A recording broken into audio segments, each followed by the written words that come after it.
Found family. Zuppy. Summary. Callum loves children, but it is almost impossible for an elf and a human to have a child. He insists he will always be happy with just the two of them, yet Rayla can't fight the feeling he is still hoping for a miracle. Notes. So this was supposed to just be a little drabble about Rayla holding a baby, and here we are. Warning for infertility / conception problems. See the end of the work for more notes. Work text. She sees him. Can't help but. Sees how he is with Soren's children. The way he dotes on them. The soft, fond look on his face when they smile at him. Laugh at his silly faces. And it breaks her heart. She knows logically they have spoken about this. She insisted upon it before agreeing to marry him. The chances of an elf and a human having a child are vanishingly rare. He's always been an optimist though, and the first few years of marriage he would joke about how they always played the odds. How fortune seemed to favor them. How they could overcome anything.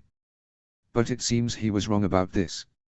As a moon shadow elf, she is painfully aware of her cycles, knows instinctively when the best time to try is.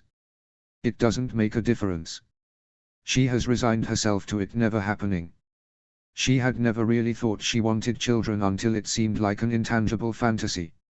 He insists he is content, that the two of them is all the family he needs, but then she sees him with children, and she knows.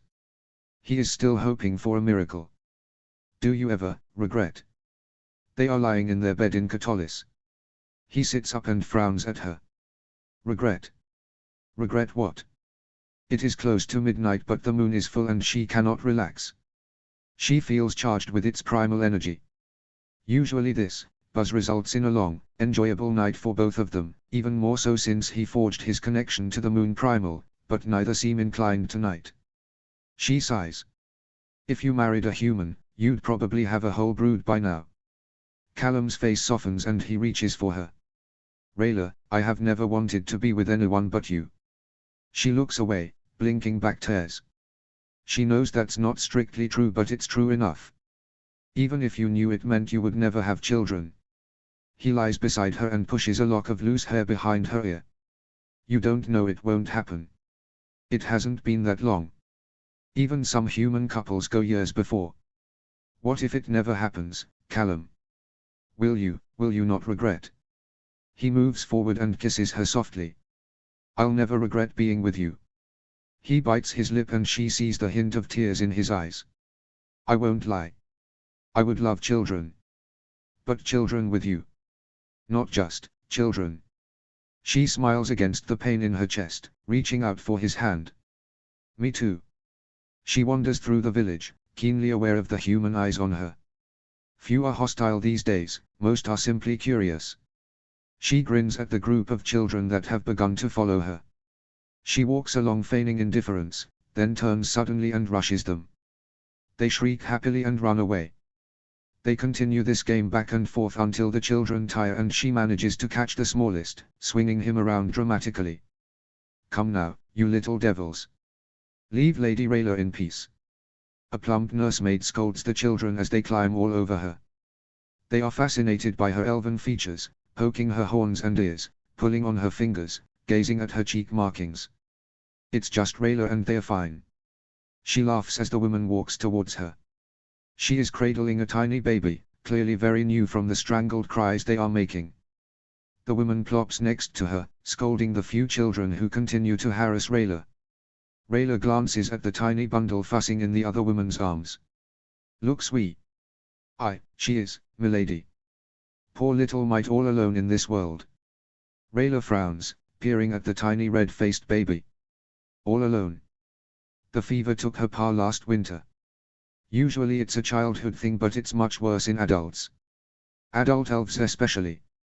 Her mother went bringing her into this world, rest her soul. The woman hugged the little one close. She's a halfling. Rayla swallows, her throat dry. Aye. The nursemaid pulls back the blanket a little, showing Rayla the baby's slightly pointed ears and the soft nubs that will become horns. Rayla glances at the little one's hands and fingers. 5 digits. Oh. Rayla reaches out to fix the blanket over a tiny foot. What will happen to her? The woman sighs. Unless a family here can take her, she'll be sent to the orphanage in Catullus. The woman looks a little contrite. Begging your pardon, milady, but I think it's unlikely she'll be taken in here. Still not many elves around these parts, and human parents, well, they don't know how to raise an elven child. Rayla frowns. Would you like to hold her, milady? The woman asks her quietly. I'm not sure. Rayla's heart races for reasons she cannot explain. She is cut off by the wailing of one of the younger children who was crowding them. Oh no, the woman tries to get to her feet, still clutching the newborn. I can take her. Rayla offers, belatedly realizing she should have just offered to tend to the crying toddler. But it is too late, and the woman is already offering her the baby. Rayla is shocked at how light the little one is. How tiny. She's never held a baby this small before. Days old. The baby cries initially, but Rayla instinctively gets to her feet and begins softly swaying and rocking, and almost immediately the little girl begins cooing. Rayla laughs as the tiny child yawns long and hard, then snuggles into her chest and settles down to sleep. The woman comes back, a sniffling child on her hip. Would you look at that? Asleep. You're a natural, Lady Rayla. Rayla cannot help but smile, her chest full as the tiny child grips at her hood in her sleep, her wee fingers so small and perfectly formed. She looks up at the woman before her eyes snap to Callum standing behind her. He is watching them intently, his eyes on the tiny child cradled in her arms. The nursemaid follows Rayla's gaze, starting when she notices Callum. Prince Callum. She bows, gesturing that the assembled children to do the same. No, please. Callum holds up his hand. Finished already? Rayla asks softly. Callum nods, smiling at Rayla in a way she's never seen before. She lies cradled against his bare chest, her fingers drawing lazy circles across his stomach. The inn is humble, but she likes it. Even after all these years, she still struggles with the opulence of the castle. How much longer will we be here, do you think? She rarely has much in the way of opinion about where they spend their time. They go where they are needed. But, she is liking it here. She's not quite ready to leave this little village. Callum sighs, his own fingers gently caressing the small of her back. Another day. Maybe two. He looks down at her. Why? She shrugs, smiling up at him. Just wondering. She finds herself back at the school again. It is early and the children are at lessons, but the nursemaid beckons her when she spies her through the window. Rayla sits with the children and tells them about Zadia while the woman, Aeth, tends to the tiny baby. She is trying to get her to take a bottle of goat's milk. There's no wet nurse, and so they are doing what they can. Rayla can see the woman getting frustrated, and she offers to take the fussing child to give Aeth a break. Thank you, milady. Aeth wipes her eyes. It is hard not to get upset when they refuse the bottle. If she won't drink, she shakes her head. Rayla takes the bottle, not really thinking she will have any luck. She thinks back upon when they first got their shadow paw. The poor thing was the only survivor of her litter. Even her mother perished. The tiny mewing kitten rejected every attempt at feeding, and Ranan told her to prepare herself for its death. In desperation, Etheri let it suck his finger. It accepted that, and slowly, painfully, they coaxed it onto a bottle. Rayla frowns at the upset baby. Would that technique work on halflings? She rests her finger against the baby's mouth and is surprised when the tiny baby roots around instinctively, latching onto her finger and sucking strongly. Rayla lines the bottle up behind her finger, and once the baby opens her mouth slightly, she slips the teat into her mouth. The child protests for a moment, then seems to decide she will drink. Rayla grins, delighted to see the little one eating. The tiny child drinks her fill, eyes rolling back in her head as she fights sleep. Rayla chuckles softly, pulling the bottle away and rocking back and forth. With one last exaggerated yawn, the little girl pushes her face against Rayla's breast and succumbs to sleep. Beg your pardon, milady. Rayla looks up at Aeth's whisper. I believe Prince Callum is looking for you. Oh, thank you. Rayla looks down at the sleeping child. She finds she doesn't want to give her back. Shall I tell one of the children to fetch him? Aeth smiles softly at her. If it's not too much trouble. I just got her to sleep. She feels she needs to explain. No trouble at all, milady. The woman closes the door softly. It seems to take longer than she anticipated to find Callum, and the child is stirring when he eventually pokes his head around the door.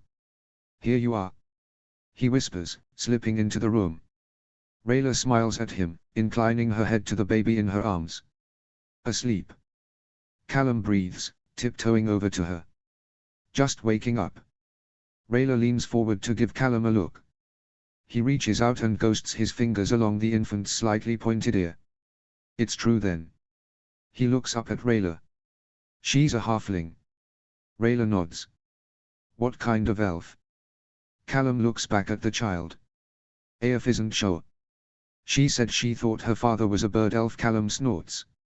So, I guess, Skywing. It's hard to tell from her skin tone. Callum grins at the faces the little one makes as she slowly wakes up. I've never seen a baby this small. She's so little. Do you want to hold her?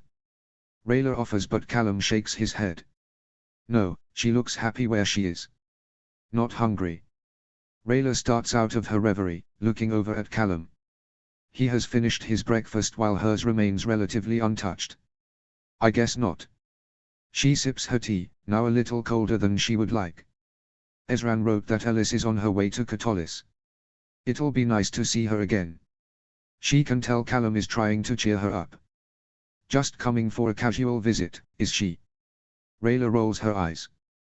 That's his story and he's sticking to it. Callum chuckles. Pfft, who do they think they're fooling? Rayla shakes her head, laughing as well. Beg your pardon, Highnesses. They glance around to find the stable hand shifting from one foot to another just inside the dining room. Yes. Callum sits up a little straighter. Your horses are ready, Your Highness.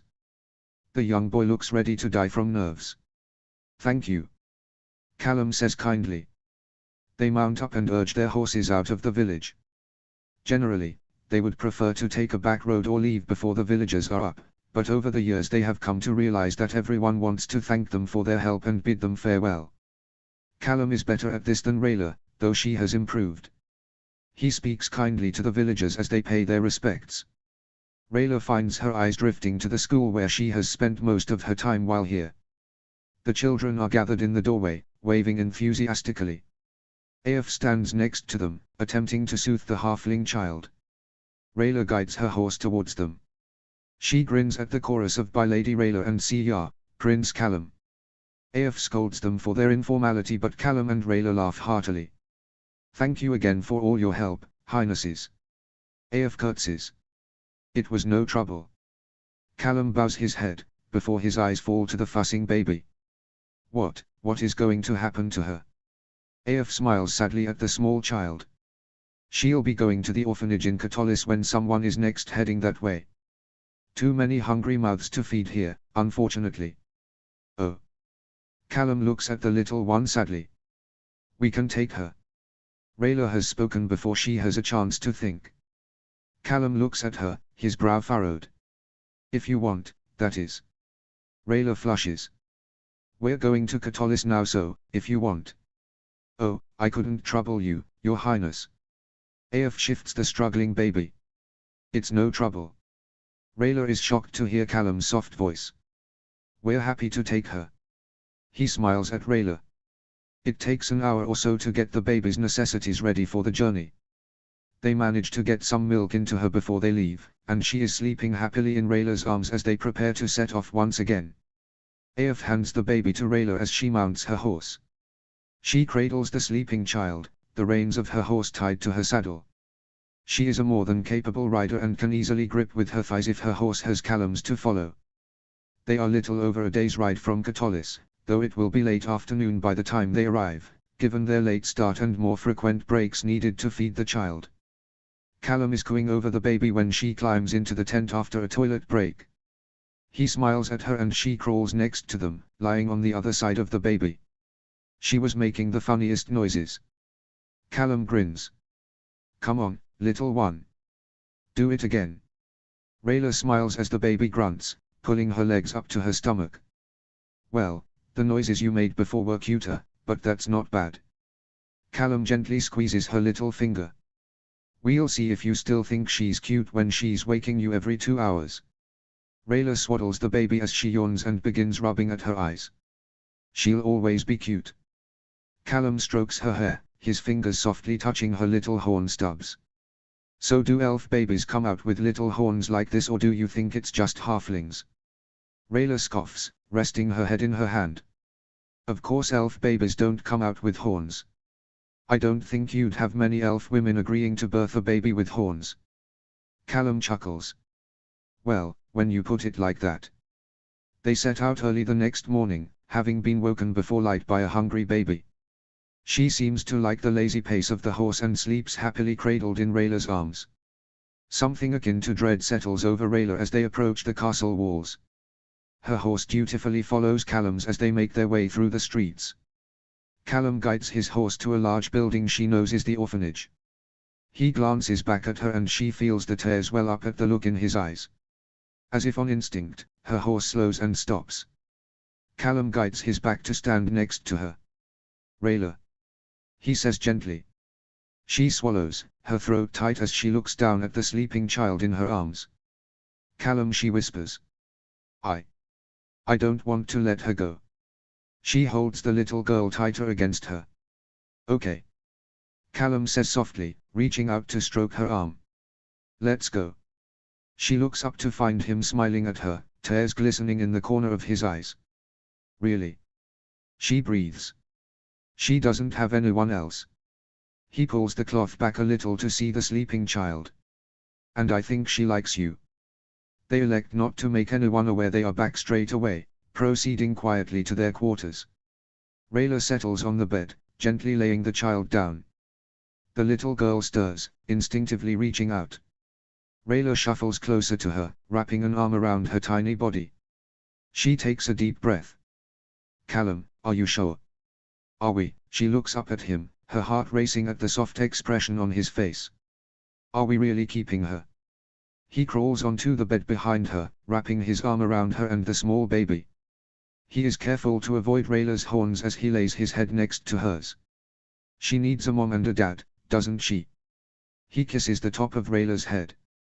You don't mind she's not yours? Rayla strokes his hand. I don't remember my birth father, but I still loved Harrow as a dad. He pulls her closer. Ethery and Ranan aren't your blood fathers, but you love them like they are.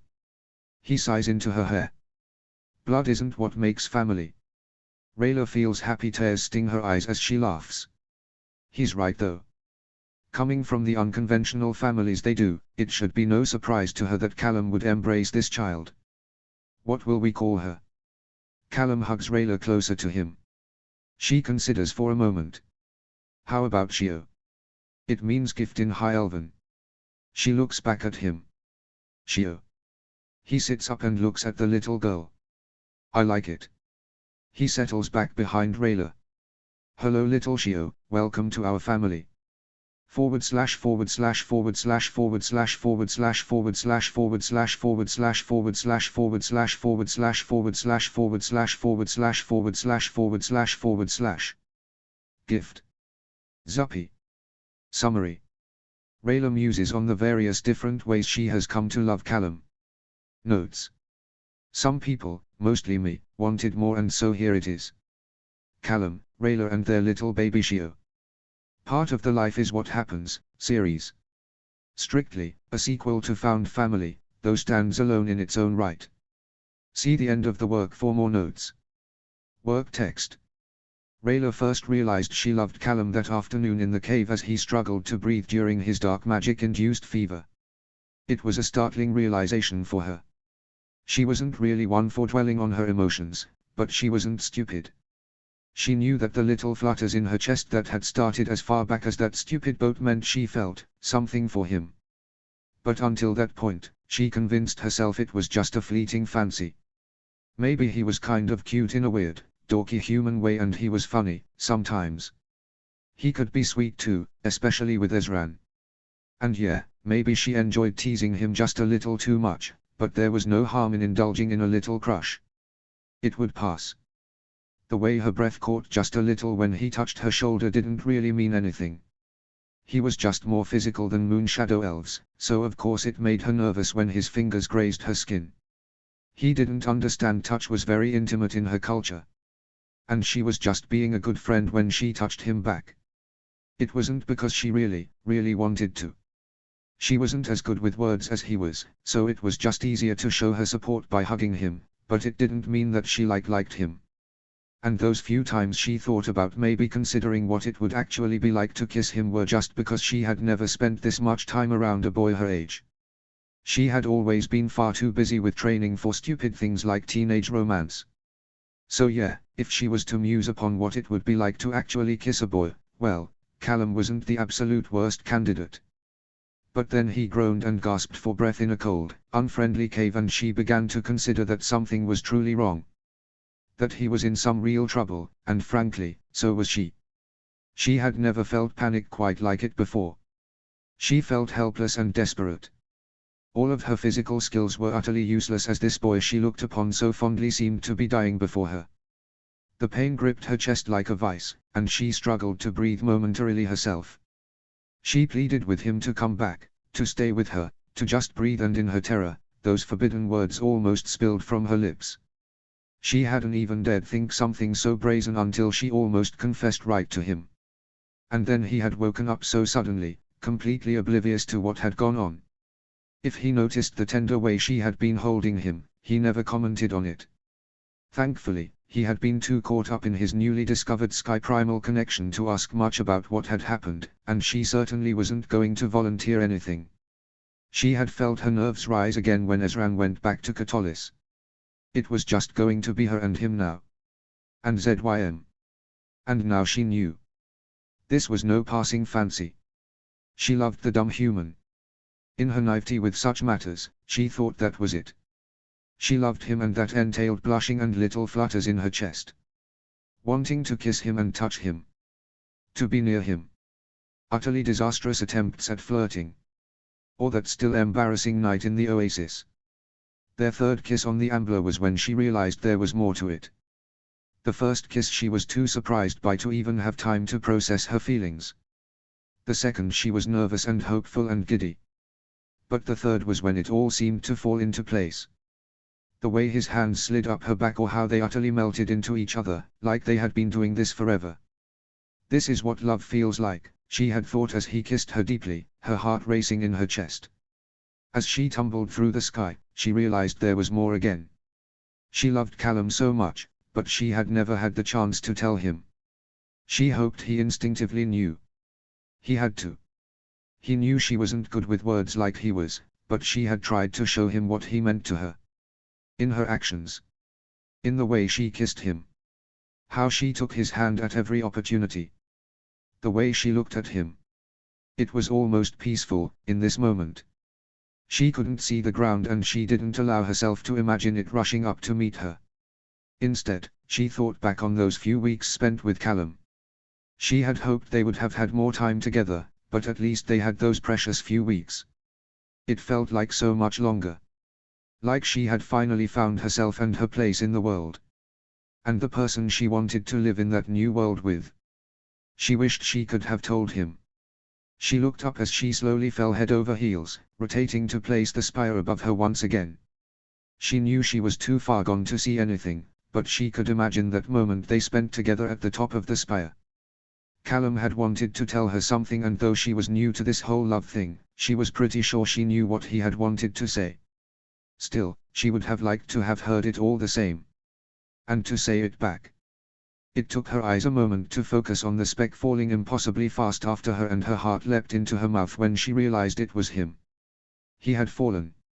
No, even he wasn't that clumsy. He had jumped. Jumped after her. She stretched her hand out to him, knowing they would never reach each other. And then he somehow had her, or she had him.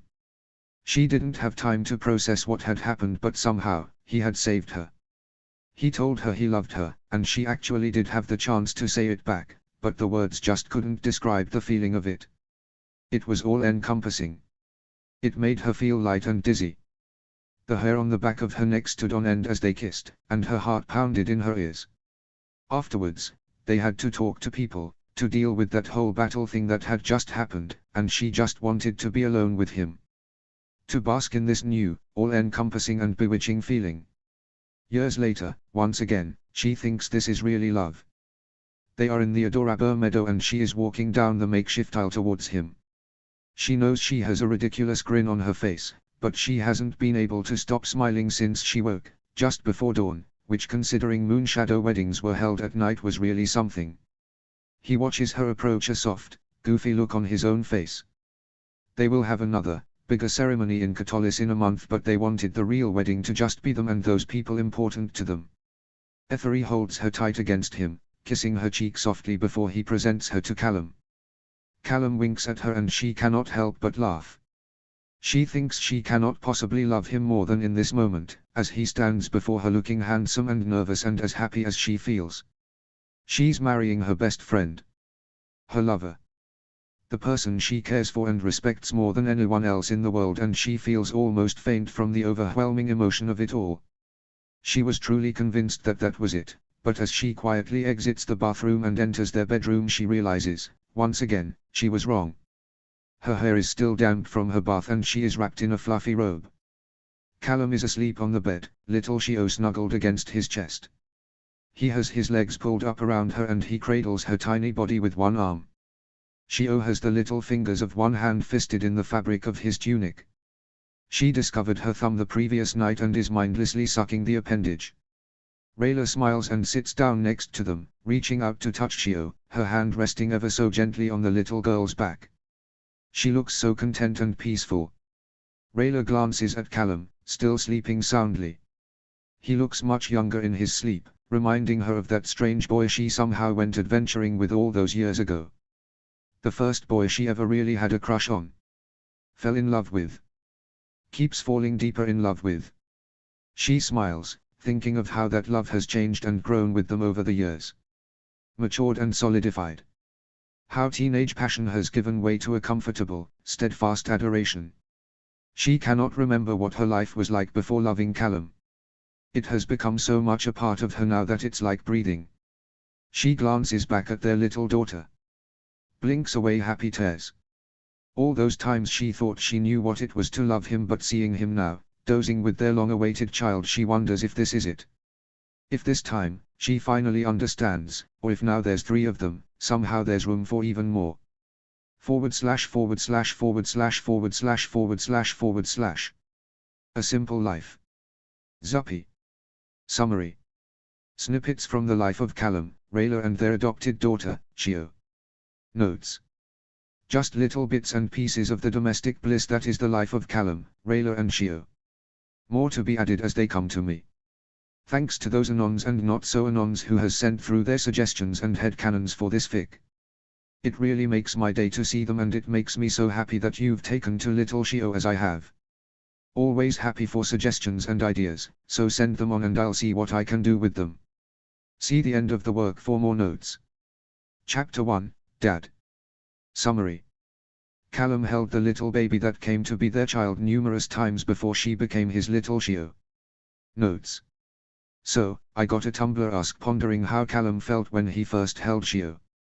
I have a loot of background thoughts on this series in general, and this one hit an absolute sweet spot. Thanks for the ask/prompt, Nonny. See the end of the chapter for more notes. Chapter text. It's not the first time he's held her, but it's the first time he's held her as his daughter. Shio. There had been a hesitation initially. Back when they were traveling with her, but merely transporting her. He hadn't wanted to properly embrace her. He'd been afraid. Scared of what he could already feel happening, the quick and almost immediate affection and protectiveness he'd felt for this little one. So alone in this world. He'd tried to steel himself, to hold back, but seeing Rayla holding her, holding a tiny halfling baby, he'd dared to hope. But he'd learned restraint over the years, especially when it came to Rayla and this. That night on the road to Katolis, when she'd left the tent to relieve herself, he'd honestly tried not to indulge, not to melt into the sweet little child making funny, adorable noises as she clumsily gripped his fingers, but how could he not? She so was cute and tiny and perfect. What if Rayla hadn't wanted to keep her like he did? He could see she clearly cared for the little one, but perhaps it was all a little too raw. Maybe a halfling child was too much of a reminder of the fact they didn't seem to be able to have a child together. What if this little one's presence jarred painfully at the intangible fantasy of what they couldn't have for themselves? He knew Rayla blamed herself for that. That she assumed the fault lay with her body. It wasn't exactly new that Rayla found a way to blame herself for things outside of her control or circumstances she could do nothing about. Even human and elven couples sometimes didn't have children. There was no way of knowing why they didn't seem to be able to conceive a child. And he didn't care. The why never mattered to him. Not that he wasn't curious, of course. He was curious about many things, but smarter people than him had tried to puzzle out such matters and come to naught. The why ultimately hadn't mattered, because the who clearly bothered Rayla more, when he knew in his heart they'd never know, and it never would matter. Not to him. Even if he'd known before they got together, knew ultimately and completely, they could never have a child together, he'd have chosen Rayla. He chose her over the world, over everything. He'd do anything for her. And he knew if he suggested they take in the baby, she'd agree, she'd do it for him, even if it hurt her. He didn't doubt she'd be a wonderful caring mother to her, not for a second, but he didn't want her to do it for him. To appease his feelings. Or her perception of his feelings. She'd agree to make amends for some deficiency she saw in herself. He wanted her to be the one to suggest they keep Shio because it was what she wanted to do. Because it would make her happy. Because she could see them as a family. Because she wanted to raise this child.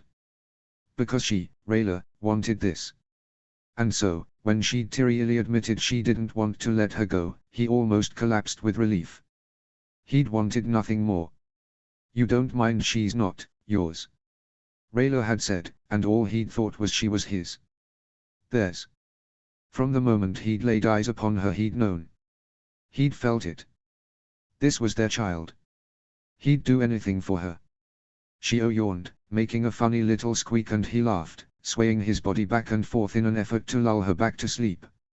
She blinked though, her bleary eyes moving around lazily for a moment before they found his. "Hi, Shio," he whispered, smiling at her. "Dada's here." She blinked slowly at him, eyes focusing a little as she held his gaze. Callum swallowed, a lump forming in his throat as he held her that little bit closer, stroking her tiny cheek as she continued to look at him. Even with her little body held tight against his chest, it was hard to believe she was real. There's this perfect little thing, so small and defenseless. So in need of love and care. And how incredibly lucky they were to find her, to happen upon her at that precise moment. When she needed them. He'd told Rayla over and over he didn't need children, that his life with her was more than enough, and he still knew that was true, but he couldn't help but think that perhaps some cosmic being blessed them in that moment. Maybe the universe smiled upon them. After everything they'd been through, all the pain and the suffering, perhaps it had in some way been worth it if they could have this sweet happiness now. "Hey," Rayla spoke softly as she peered around the door, a tray in her hand. Barriers only had she started, dropping the tray on a table by the door as she hurried over to him. "What's wrong? Are you okay?" She reached for his face, and it was only then that Callum realized he was crying. "Yeah," he breathed, smiling and laughing softly as he leaned into her touch. "Yeah, just happy," he sighed, nodding at Shio. "So happy." Rayla smiled, leaning forward to kiss him softly, her fingers caressing his cheek as she leaned against him, turning to look at their daughter. "Me too." Notes. Thanks as always for reading. As always, I am very open to comments and concrete, though please bear in mind, this is fanfic, not a child-rearing manual. I very much do not recommend you put children in many of the scenarios presented. The characters are also human, or elven, and not perfect, so they do mess up. Perfect, infallible parents is very much not the point of this fic. Chapter 2, Introductions. Summary. Father-in-law's prompt of the Raylan birthday bash. Started with this ask. Thanks Anon. Shio meets Ezran, Amaya and Etheri. Notes. So another birthday bash prompt. I actually posted the Ezran and Etheri snippets of this to Tumblr previous, but the RBB inspired me to finish this and post the rest officially. Hope you enjoy. See the end of the chapter for more notes. Chapter text. Ezran. Callum entered the dining room, not surprised to find Ezran and Soren already enjoying a relaxed breakfast. He took a deep breath and approached them. While he was excited to have this conversation with them, with Ezran in particular, he wasn't entirely sure how to get started. We have a baby now. Morning. Ezran smiled warmly at him. Hey. He sat down, pouring himself a glass of orange juice to sate his suddenly dry mouth.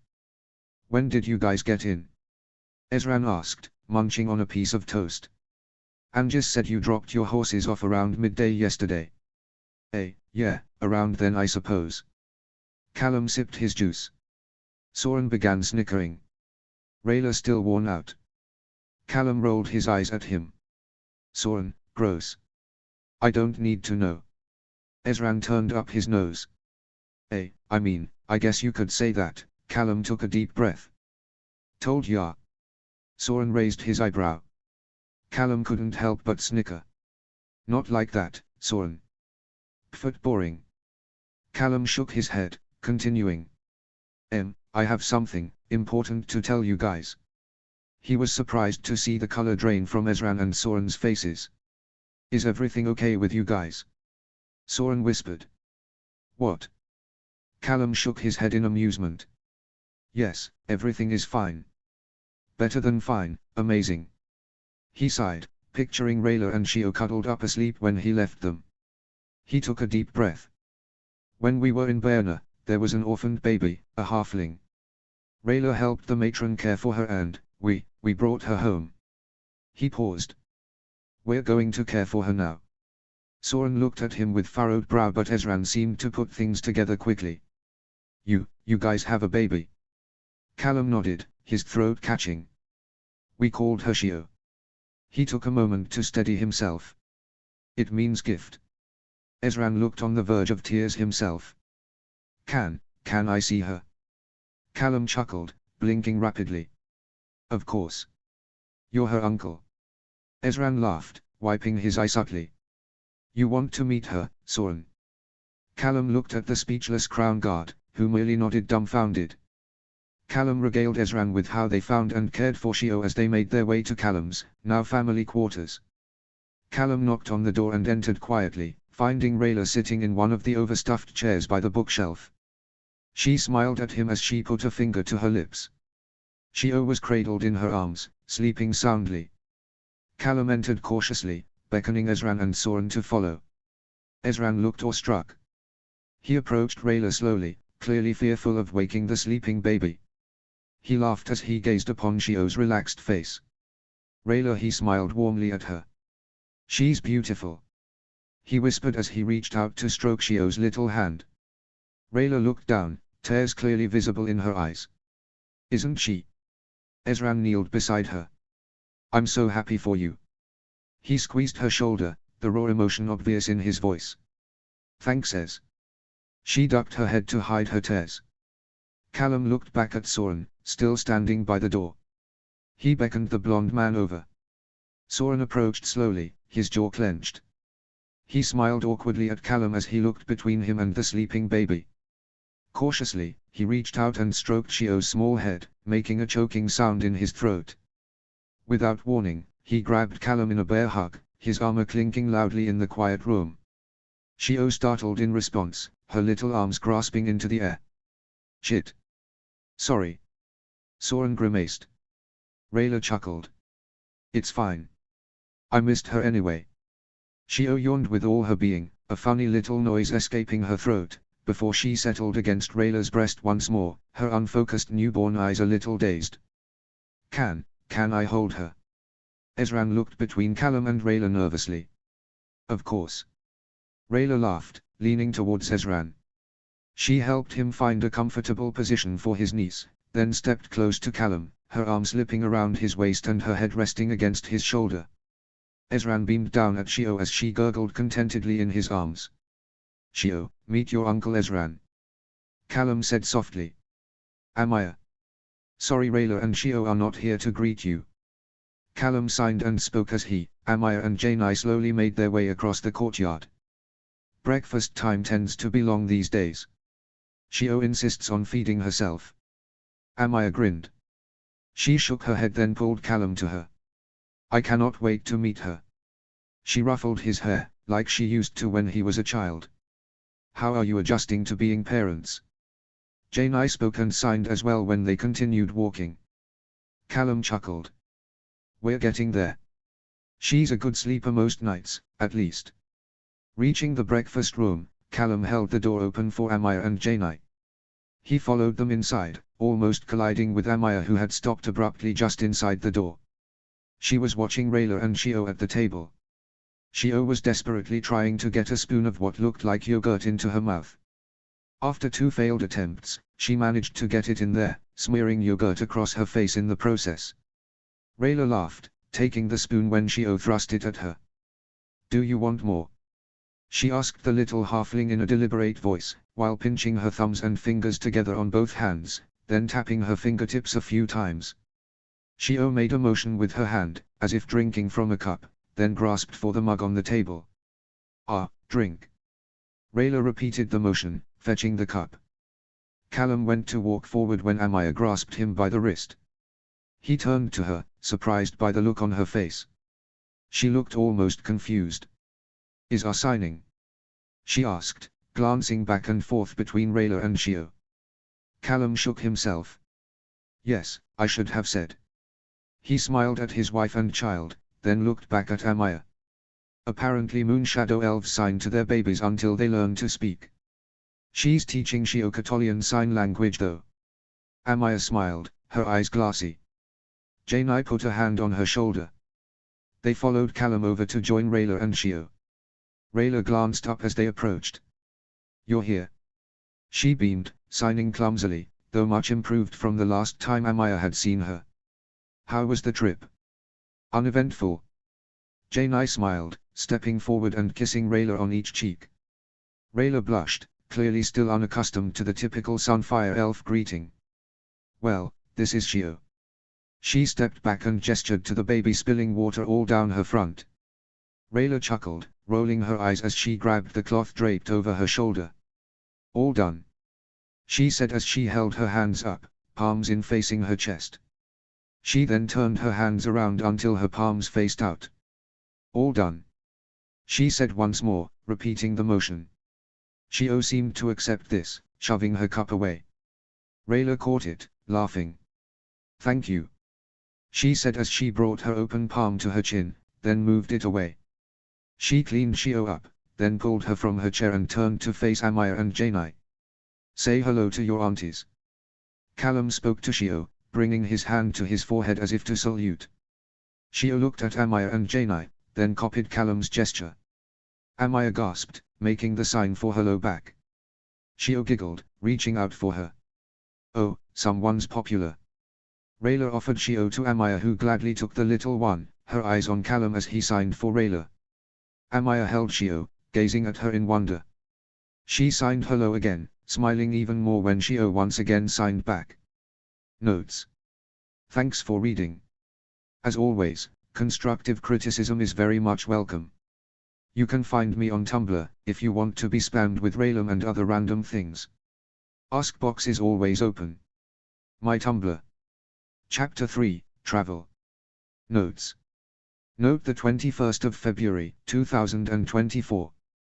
This chapter now contains a section of an earlier chapter involving Ethery. When I originally wrote both these chapters it was pre-season 4 and so Rayla had no idea what happened to her parents and run on.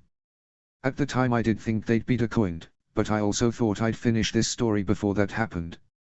As usual, time made a fool of me and so 2 seasons were realized with messed with my long-term fic plans. Rather than write the enormous fic that decoining Moomfm along with the fic I was writing, I elected to just go with where I think canon will go with Rayla's parents, freeing them late season 6, and assuming canon events from there. As a result, this chapter is essentially out of canon for this fic, but I had such lovely comments on it, I didn't want to delete the entire chapter. It is not a bonus, or of the or, I suppose. So, this is actually a prompt from the Raylum birthday bash. I thought it fit in well with some of the plans I had for this series, so here you go. If you missed any of my prior takes on the prompts, they are in my story snapshots. See the end of the chapter for more notes. Chapter text. Eferi. Rayla glanced up at the courtyard entrance for what felt like the 10th time that hour. You're going to give yourself a crick in your neck, you know.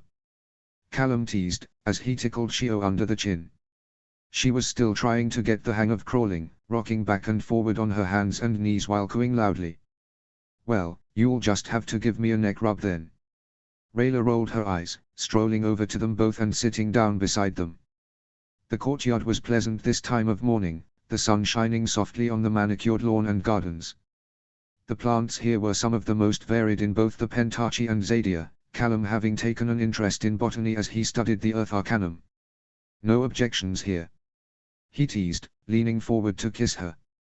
Rayla chuckled as Shio objected, trying to crawl forward but only succeeding in shuffling backwards.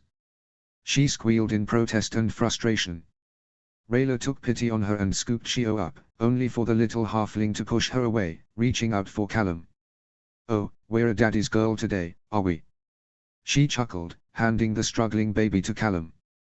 Just like her mum at that age. Rayla's head snapped around at Eferi's soft voice. Eferi. She jumped to her feet, running the short distance to where he stood at the edge of the lawn. They embraced, while Callum got to his feet, Shio balanced on his hip. You're looking well. Eferi stepped back to look at Rayla. I can't remember the last time I saw you in a dress. Probably our wedding day. Callum grinned as he joined them. We had a reception with some of the local nobles. Rayla rolled her eyes. Some of them are still a bit wary of elves. I thought it would be easier if I didn't turn up in armor and moon shadow colors. Eferi smiled softly. The colors of Catullus are very becoming on you, little one. What a proper princess you have become. He added, a glint in his eye. Rayla grimaced as Callum laughed. Even after all these years, she still couldn't take to the title. Lovely to see you again, Callum. Eferi grinned, turning his attention to his son-in-law. And this must be the little lady of the hour. Eferi stepped a little closer to the baby in Callum's arms, holding his hand out to her. Trees to meet you, Shio. Callum chuckled at the old joke, as Rayla scoffed. Trees to meet you, Grandpa. Callum moved Shio closer to Eferi. She observed him for a second, then buried her head in the crook of Callum's shoulder. Sorry. Rayla winced. She's going through a bit of a phase at the moment. I remember those. Eferi winked at her. Maybe some of Mama's old toys will cheer her up. The older elf swung a bag off his shoulder, rummaging around until he found a cloth elf doll, holding it out for Shio. Adora. Rayla exclaimed. Where did you find her? You know Runan never let me throw anything out. Eferi paused briefly, his eyes flickering to Callum. I couldn't bring it all, but it'll be good for her to have a few things at home for when you visit. Good idea. Callum hitched Shio, whispering to her and pointing at Eferi. Look what Grandpa brought you. Shio pouted, her eyes on the doll. Why don't we sit down, and she can pick out what she wants? Eferi offered. Sounds like a plan. Callum agreed, getting to his knees awkwardly with Shio in his arms.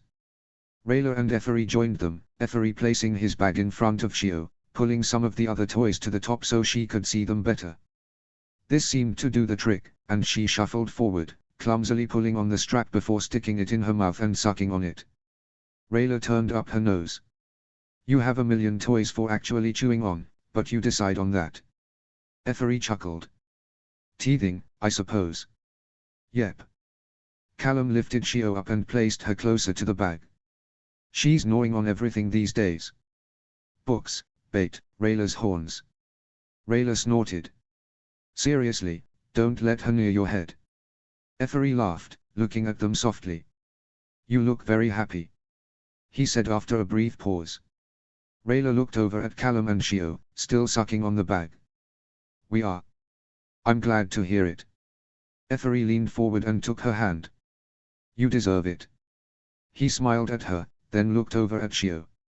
She's beautiful. Rayla nodded, stroking Shio's head softly. I know I shouldn't be surprised, but she's exactly like the drawings you sent. Effery glances at Callum. Well, he has enough practice. Rayla teased. I can't help it. Everything she does is so cute. Callum tickled Shio. I have to draw it. Rayla rolled her eyes, sniggering. How many sketchbooks have you gone through? You say that like there's some kind of shortage of sketchbooks. Shio quickly warmed to Effery, connecting all the new toys with his presence. As they took their refreshments in the sunshine, she was happily sitting in his lap, clumsily trying to stuff a cucumber sandwich into her mouth. She's going to ruin your clothes. Rayla said around a jelly tart. I can wash my clothes. Effery held her little hand, his eyes soft as he watched his granddaughter desperately concentrate on eating. Callum slipped a hand around Rayla's waist as they made their way inside. Shio was giggling in Effery's arms, poking and prodding his facial markings with her chubby, uncoordinated fingers. Effery was almost giggling as hard.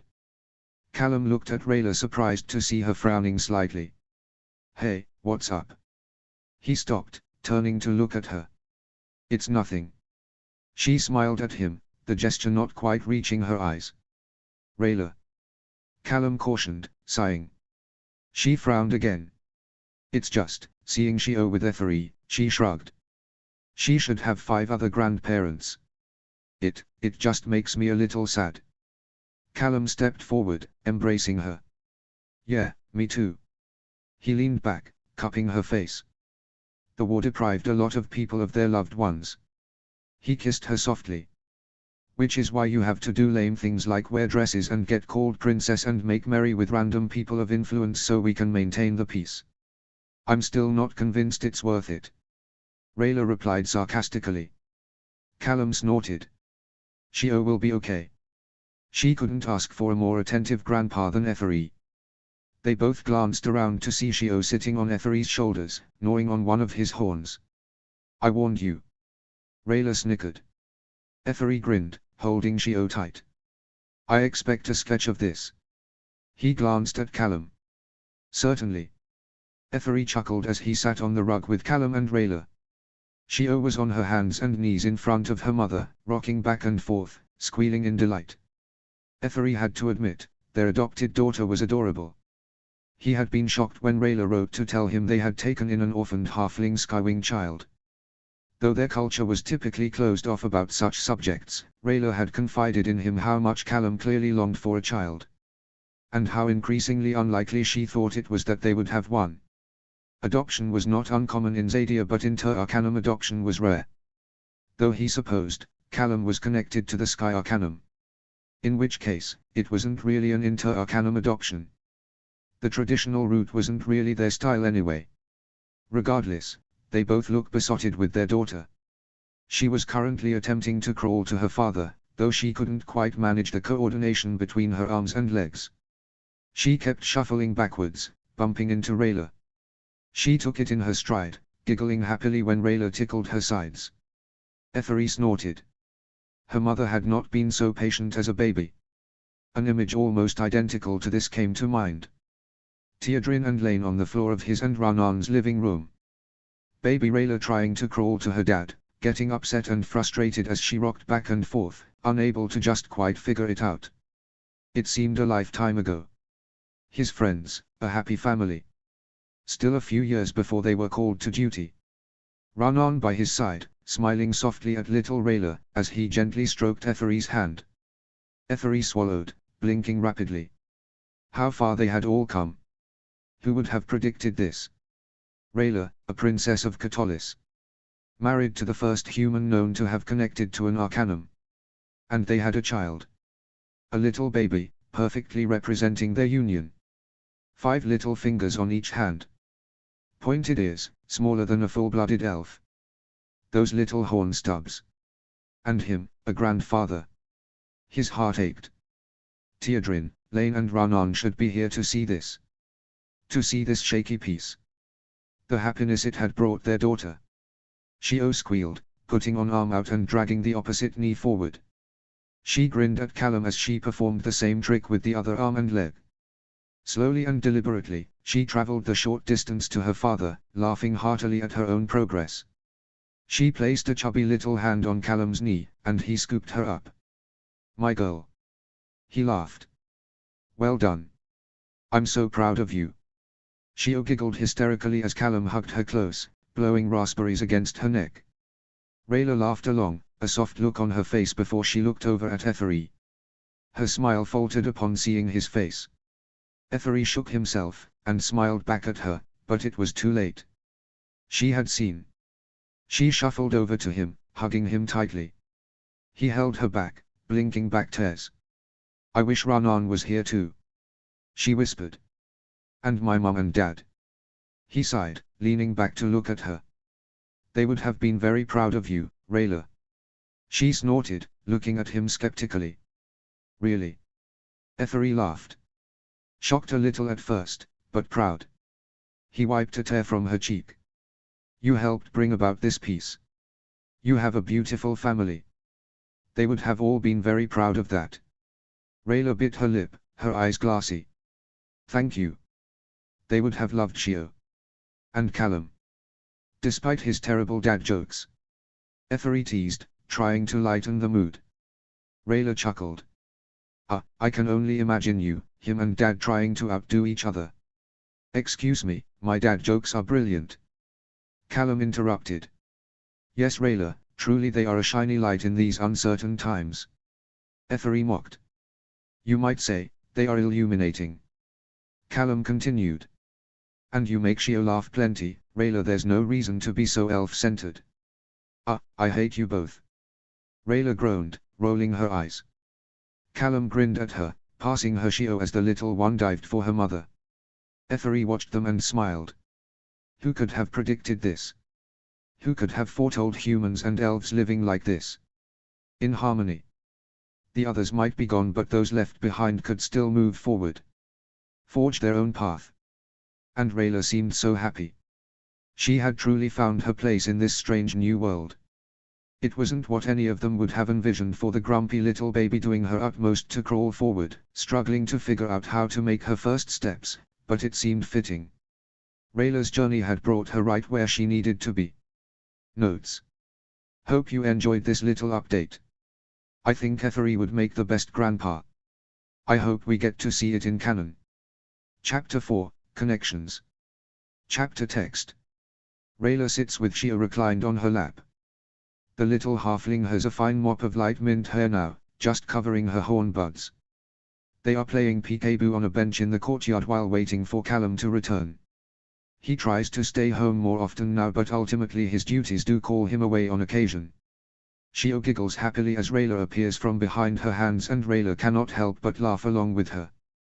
Shio laughs with her entire body, little voice thrilling as she pulls her legs up to her chest. If I may, she is adorable, Your Highness. Rayla looks up to find one of the high clerics smiling at her. Clear, she thinks her name is. Thank you. Rayla smiles, as she hugs Shio close against her. Shio gurgles as she tugs on her mother's hair, babbling happily. A sudden down gust interrupts them, and Rayla looks up to find Callum alighting in the courtyard, right on time. Look Shio, Daddy's back. Rayla gets to her feet, pointing at Callum. He banishes his wing spell and runs toward them. My girls. He grins, swinging them both around. Shio squeals in delight, clumsily reaching her chubby arms out for Callum. Da-da-da-da-da, she babbles happily as Callum takes her from Rayla's offered arms and snuggles her tightly. Oh, you missed your daddy. Callum beams in delight. Rayla doesn't have the heart to tell him everything has been da-da-da the past few days. It's a harmless lie. We both have. She ruffles his windswept hair as she leans forward to kiss him, both of them breaking apart chuckling as Shio slaps them with a wet little palm. Callum pants as he hugs Rayla close, his cheeks rosy. Rayla frowns at him. Did you fly here straight from Tur? I missed you guys. Callum presses his forehead against hers, grinning. She rolls her eyes, laughing as she inclines her head in the direction of the bench. They stroll over and Callum collapses happily, sighing. He sits Shio in his lap, observing her, a goofy smile on his face. Shio pushes herself up on shaky legs, beaming at him. Callum cannot help but smile at her gummy grin. Hello, gorgeous, he smiles. I missed you and your mummy. He winks at Rayla, smiling wider before looking back at Shio. Did you miss me? Shio babbles as she grabs at his clothes and hair and they both laugh. May I offer my congratulations, Your Highness? They look over to find Clea watching them happily. Ah, thank you. Callum smiles graciously. It's so wonderful to finally see you both with a child. Clea steps closer. Yes, thank you. Callum is not unfriendly but Rayla can tell he's not looking for conversation.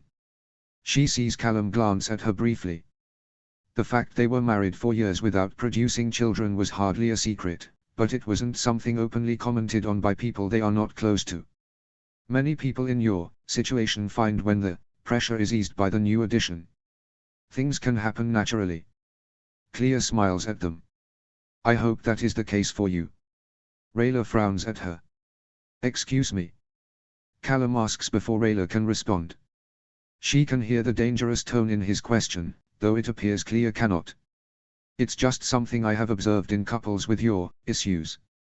Once they take in a child, they find they can relax and often they have a real baby of their own. She smiles softly at them both. Rayla feels like she has been punched hard in the gut. She looks away, instinctively reaching out for Shio. It was clearly a surprise to everyone when they returned from a trip with a tiny baby, but once they explained they intended on raising the orphaned halfling, their family and friends were overjoyed. Ezran in particular has a major soft spot for the little one, doting on her constantly. Amaya joked she was too young to be a great aunt. Soren relished giving fatherly advice. Rayla has seen the looks from others though. Palace workers, guards, the townspeople. Something of the like happened when they returned from Zadia Engaged. She understood, in a way. The war was still fresh in people's minds. She knew it would take a long time for people on both sides to accept each other. Though for Callum to so readily accept not only an elven wife, but a halfling child that was not even his seed, was too much for some people. Not that they paid such people notice. We have a child of our own. Callum responds, his voice icy. Rayla looks at him. He has Shio held against his chest, his hand held protectively against her little back. The color drains from Clea's face. I apologize, Your Highness. I didn't mean any offense. And yet you gave offense. Callum regards her coldly, cradling Shio. He looks at Rayla then back at Clea. Shio is our daughter. She is our child. Clea bows deeply. Yes, Highness. Of course. Pardon me. She bows deeper still, then turns on heel and hurries away. Callum hugs Shio close and kisses the crown of her head. You okay? Rayla slides across the bench and presses her side against his. Callum sighs, looking at her. Was I too rude? Rayla snorts. No. She was rude. She strokes Shio's dimpled cheek. She's not the first person who's said that to me. Callum leans into Rayla. It's only been a few months and I'm already sick of it. Rayla sighs. While others have been more discreet, she's not unfamiliar with the sentiment. You two are all I need. He takes her hand as he leans forward to kiss her. You know that, right? Rayla smiles, cupping his cheek. I know. He frowns, looking at Clea's retreating figure, then down at the little girl cradled against his chest. She's not some consolation prize. Callum smiles as Shio sucks on her fist. He looks over at Rayla. Or some kind of karmic key to biological children. He sighs again. Why do people think it's okay to say these things? Rayla tickles Shio's toes. People are idiots. She snorts. They don't understand. They think they are being kind. Or helpful. A pause. It's like that guy who offered to shear off my horns so I'd look more human. Or that dumbass Earthblood who thought you should cut your pinkos off. Callum rolls his eyes. People are idiots. He crouches down to catch Shio's eye. Luckily, I've got my two beautiful girls to cheer me up. Shio jams her damp hand in his mouth and they both erupt in laughter. Thanks. Callum mumbles around her fingers. Come on, dummy. Rayla gets to her feet, extending a hand to him. Shio can show you this great new rolling over trick she's been working on. Callum takes her hand as he gets to his feet. Oh really? Clever girl. He bounces Shio on his hip. They proceed to their quarters, Callum regaling her on the issue that sent him to Tur. In the comfort of their rooms, Rayla sets Shio down on a vast quilt on her stomach, moving the little one's arms so that she can push herself up. She places some of her toys around her. Shio has plenty to choose from. It seems Ezran cannot go out into the township without coming back with something for his little niece. Watch. Rayla raises an eyebrow as she inclines her head. Callum joins her on the floor and they watch Shio slap one of her rattles before dropping her arm and rolling onto her back. Hey. Callum grins leaning over Shio. Well done, gorgeous. He looks up at Rayla. When did she start doing that? Just now. Rayla picks up a straw doll and holds it out for Shio. In actuality, Shio started rolling over the day Callum left for Tur, but Rayla knows he feels guilty about missing out on milestones. She sometimes tells little white lies about things like this. About everything being da-da. She's been very close for days though. She smiles softly. Really? Callum sounds skeptical. Yep. Rayla can't make eye contact with him. She's never been the best liar. But it seems Callum has elected to believe her lie as he lays down next to Shio, resting his head on his hand. Rayla smiles at him before leaning over Shio, and blowing a raspberry on her tubby little belly. Shio squeals happily, grabbing Rayla by the horns. Rayla laughs, shaking her head as Shio pulls as hard as her little arms can. She looks over at Callum, smiling as she catches him watching them intently. She knows that look. There will be a sketch of this moment in the morning. This is perfect. He shuffles closer to her, taking one of her hands and kissing her fingers. Yeah. She grins, as she manages to extract herself from her daughter's tight grasp. Yeah. Callum sighs happily, leaning forward to capture her lips. Absolutely perfect. Chapter 5, Lullaby. Summary. Thinking Callum is asleep, Rayla sings Shio a lullaby. Notes. A response to an anon prompt on Tumblr. A short drabble to distract me while editing the next chapter of Husk. See the end of the chapter for more notes. Chapter text. Shio stirred, hiccuping slightly before she shuffled around and began to whimper. Rayla knew this dance well. It was just before dawn, the grey twilight creeping under the heavy curtains. She glanced over at Callum. He had returned late from Moon Nexus later in the night. Sleeping soundly on his front, he didn't stir even slightly as their daughter protested. She and Shio had both been long asleep when he slipped into the bed next to her, his cold arm snaking around her waist. Ah. She whispered, curling away from him. I thought you were coming back tomorrow. He sighed into her neck, pulling her close. Seemed silly to waste a night away from you guys. She purred as he nuzzled her neck. I suppose. I missed you. Callum breathed softly, his mouth just below her ear. Did you? She snickered, turning and arching against him. Rayla held her breath, hoping Shio might settle back to sleep. Shio cried louder, rubbing her face and snorting. Realizing there was little hope, Rayla slipped out of the bed silently, finding her discarded nightgown before sweeping Shio out of her crib and hugging her close. She snared one of Opalai's handmade blankets and draped it over her little daughter's back as she urged her little head against her neck. Shio grumbled briefly before she snuggled against her mother's warmth. She began to babble softly and Rayla frowned. It was far too early to be up. Rayla glanced over at Callum, still sleeping soundly in their large four-poster. She sighed, stroking Shio's soft hair, her little horn buds, swaying gently from side to side. Rayla began to sing softly, her mind casting back to her room in the Silver Grove, nightmares and darkness. Ethery's gently voice, his even more gentle hands, stroking her face and back. Lulling her back to sleep. Munab fuel esse einden domb hythin einet. Leisen spurb hien rodilis udfus. Is dauasich, dobranak mo shalsa. Gan swamnius, gan effet, gan tro. Nib he solas imcroinaim intin. Na swamnius ormoik nullo. Nob fis me tau ibliam onamu inter. Mo kalindis crut numbo. She was surprised how easily the words came back to her. She was no expert on High Elven, but that lullaby has been such a feature of her childhood it just seemed ingrained in her mind. She glanced down at Shio, now sleeping heavily against her shoulder. Briefly, she considered trying to put her back in her crib, but that was rarely successful this early in the morning. She padded over to the bed and gingerly slipped under the covers. Ever so softly, she rolled Shio off her shoulder and onto the mattress. Shio rolled over slightly, reaching out for her. Rayla smiled softly at her, cradling her tiny body against her own. Shio whimpered quietly, then settled down to sleep against Rayla's chest. Callum snaked a hand along her waist and up her back as he moved closer to her. "Why don't you sing for me like that?" He opened his eyes, smiling at her. She flushed, mock frowning at him. "I thought you were asleep." "I was." He grinned. "And then I heard angel songs." "Ah." She smacked his arm lightly. "Shut up. How have we been together this long and never heard you sing?" He gazed at her lazily. She rolled her eyes but couldn't help but smirk at him.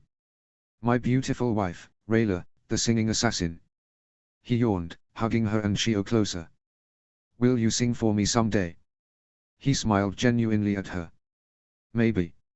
She pressed her forehead against his, smiling lopsidedly at him. "If you make it worth my while." Callum raised his eyebrows in interest. I'm sure I can think of something." Notes. For anyone interested, the song Rayla sang is an actual Irish song, Cailin D's Cruit Numbo, a pretty girl milking her cow, which is a beautiful Irish folk song.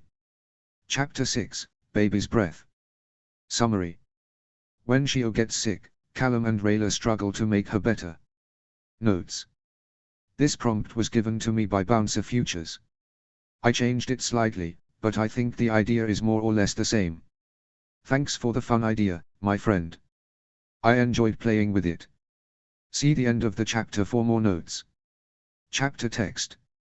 Callum was surprised to see Rayla up when he got back from another trip. It had been close to midnight as he snuck in the door of their room and he expected to find her and Shio both sleeping soundly. Instead, Rayla was standing up, swaying in front of the still burning fire, Shio's head resting on her shoulder.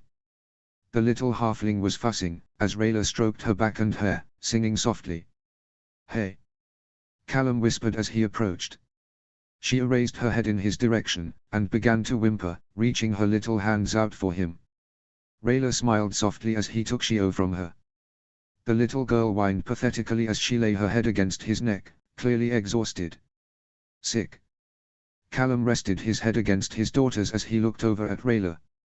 He felt his stomach drop as the little one settled against him. She was clearly straining to breathe. Her chest crackled as she inhaled and whistled eerily as she exhaled. She seemed completely worn out, slumping in his arms. Rayla frowned, biting her lip and nodding. "The physician said it's croup. She said it should clear up in a few days." Callum stroked Shio's back as he looked at Rayla. She looked utterly drained. Her skin was paler than normal, and she had dark circles under her eyes. "How long has she been sick?" Rayla lay a hand on Shio's forehead. "She was up coughing all last night. She's worn out." "So are you." Callum nodded at her. "Get some rest. I'll stay up with her." Rayla rolled her eyes. "You just flew in. You need your rest. Anyway, you know I'm better at night." Callum could see it was pointless to argue with her, not that he intended on relenting. On his shoulder Shio began taking shaky breaths, then suddenly her little body was racked by harsh barking coughs. Callum looked at Rayla, his eyes wide and fearful. Shio sounded like she was struggling to breathe. Rayla looked similarly distressed. She stepped closer, running her fingers through Shio's short hair as she made gentle shushing sounds.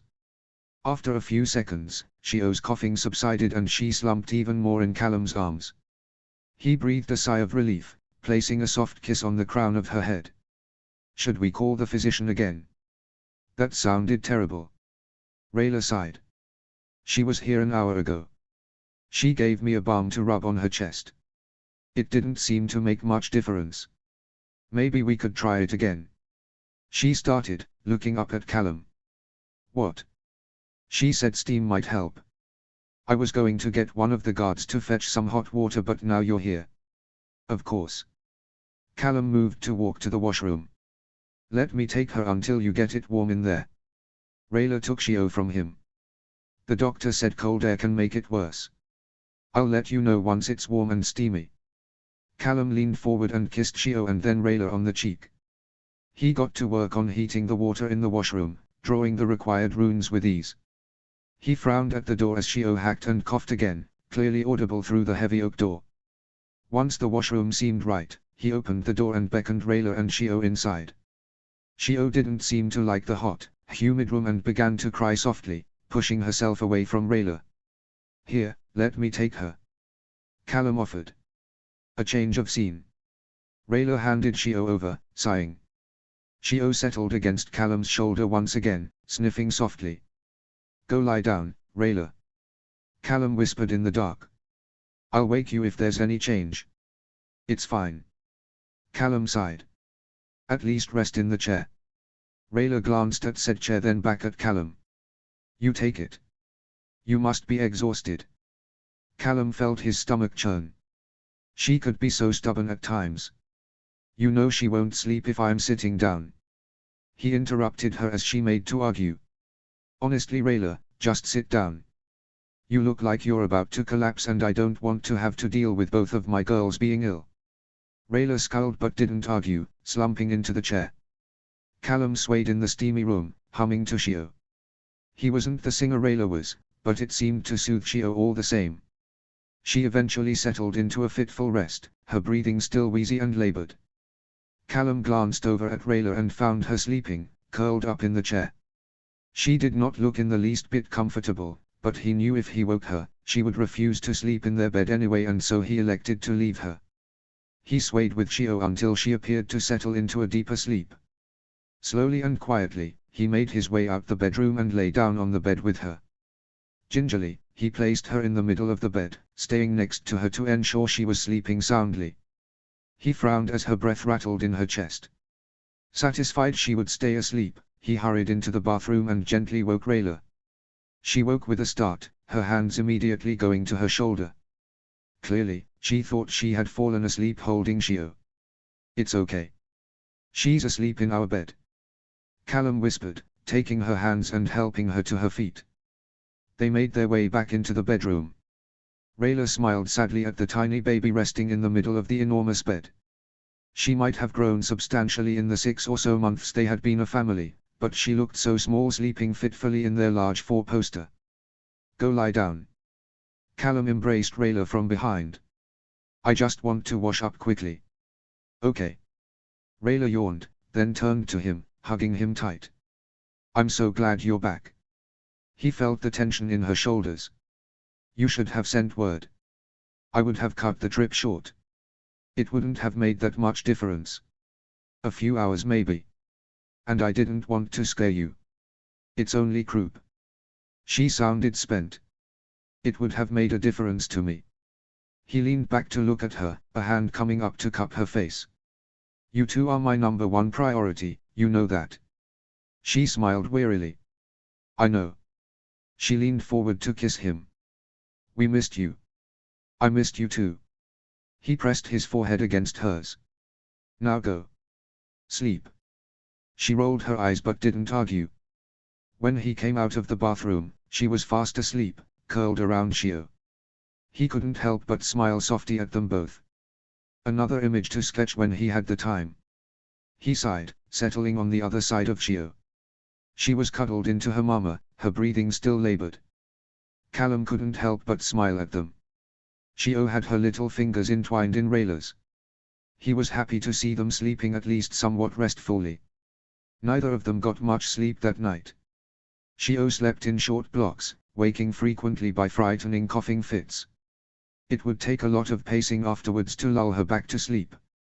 Callum remade the impromptu steam room whenever her coughing became particularly distressing and Rayla kept the fire going to ensure the air in their bedroom stayed warm. Shio woke again with the dawn light and they gave up trying to get her back to sleep.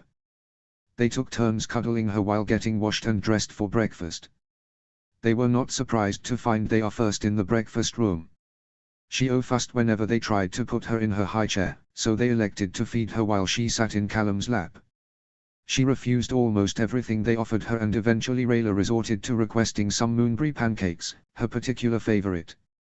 She was grumpily munching on her second pancake when Ezran entered the breakfast room, flanked by Soren. "Oh, hi guys," he started, surprised to see them there before him.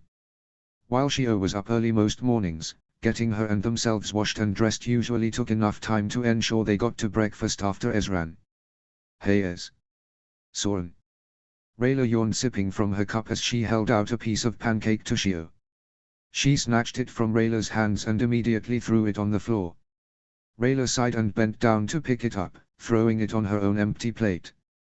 "You must have got back super late last night." Ezran slid into his usual seat as he glanced at Callum. "Or was it early this morning?" "Last night." Callum sighed, offering Shio some more pancake. "You guys look like crap." Soren was tactful as usual. "Shio still sick?" He glanced at Rayla. "Yep." She sighed, slumping in her seat. "Here." Soren stepped forward and poured them 2 big mugs of hot brown morning potion. "I've already had 2 cups." Rayla turned up her nose at it. "You'll probably need at least 2 more before midday." Soren rolled his eyes, pouring himself a mug. "Only thing that got us through croup." Callum shrugged at Rayla, taking a drink. Rayla pouted, her face resting in her hand before taking a sip. "I can't believe you still prefer tea. I wouldn't have survived the first year without at least 4 cups a day." Soren scoffed. "But then little T has always been a pretty good sleeper, hasn't she?" He grinned and waved at Shio, who uncharacteristically hid her face. "Please don't call her little T." Rayla scowled at him. "She likes it." Soren smirked. "When are you going to teach my kids how to sleep, eh, little T?" Rayla grumbled, taking another sip of her hot brown morning potion. "Rough night again." Ezran looked sympathetic. Callum nodded, offering Shio some fruit. "I have no idea how she's awake now. She was up most of the night." "She seems a little better today." Ezran frowned. "It's better during the day."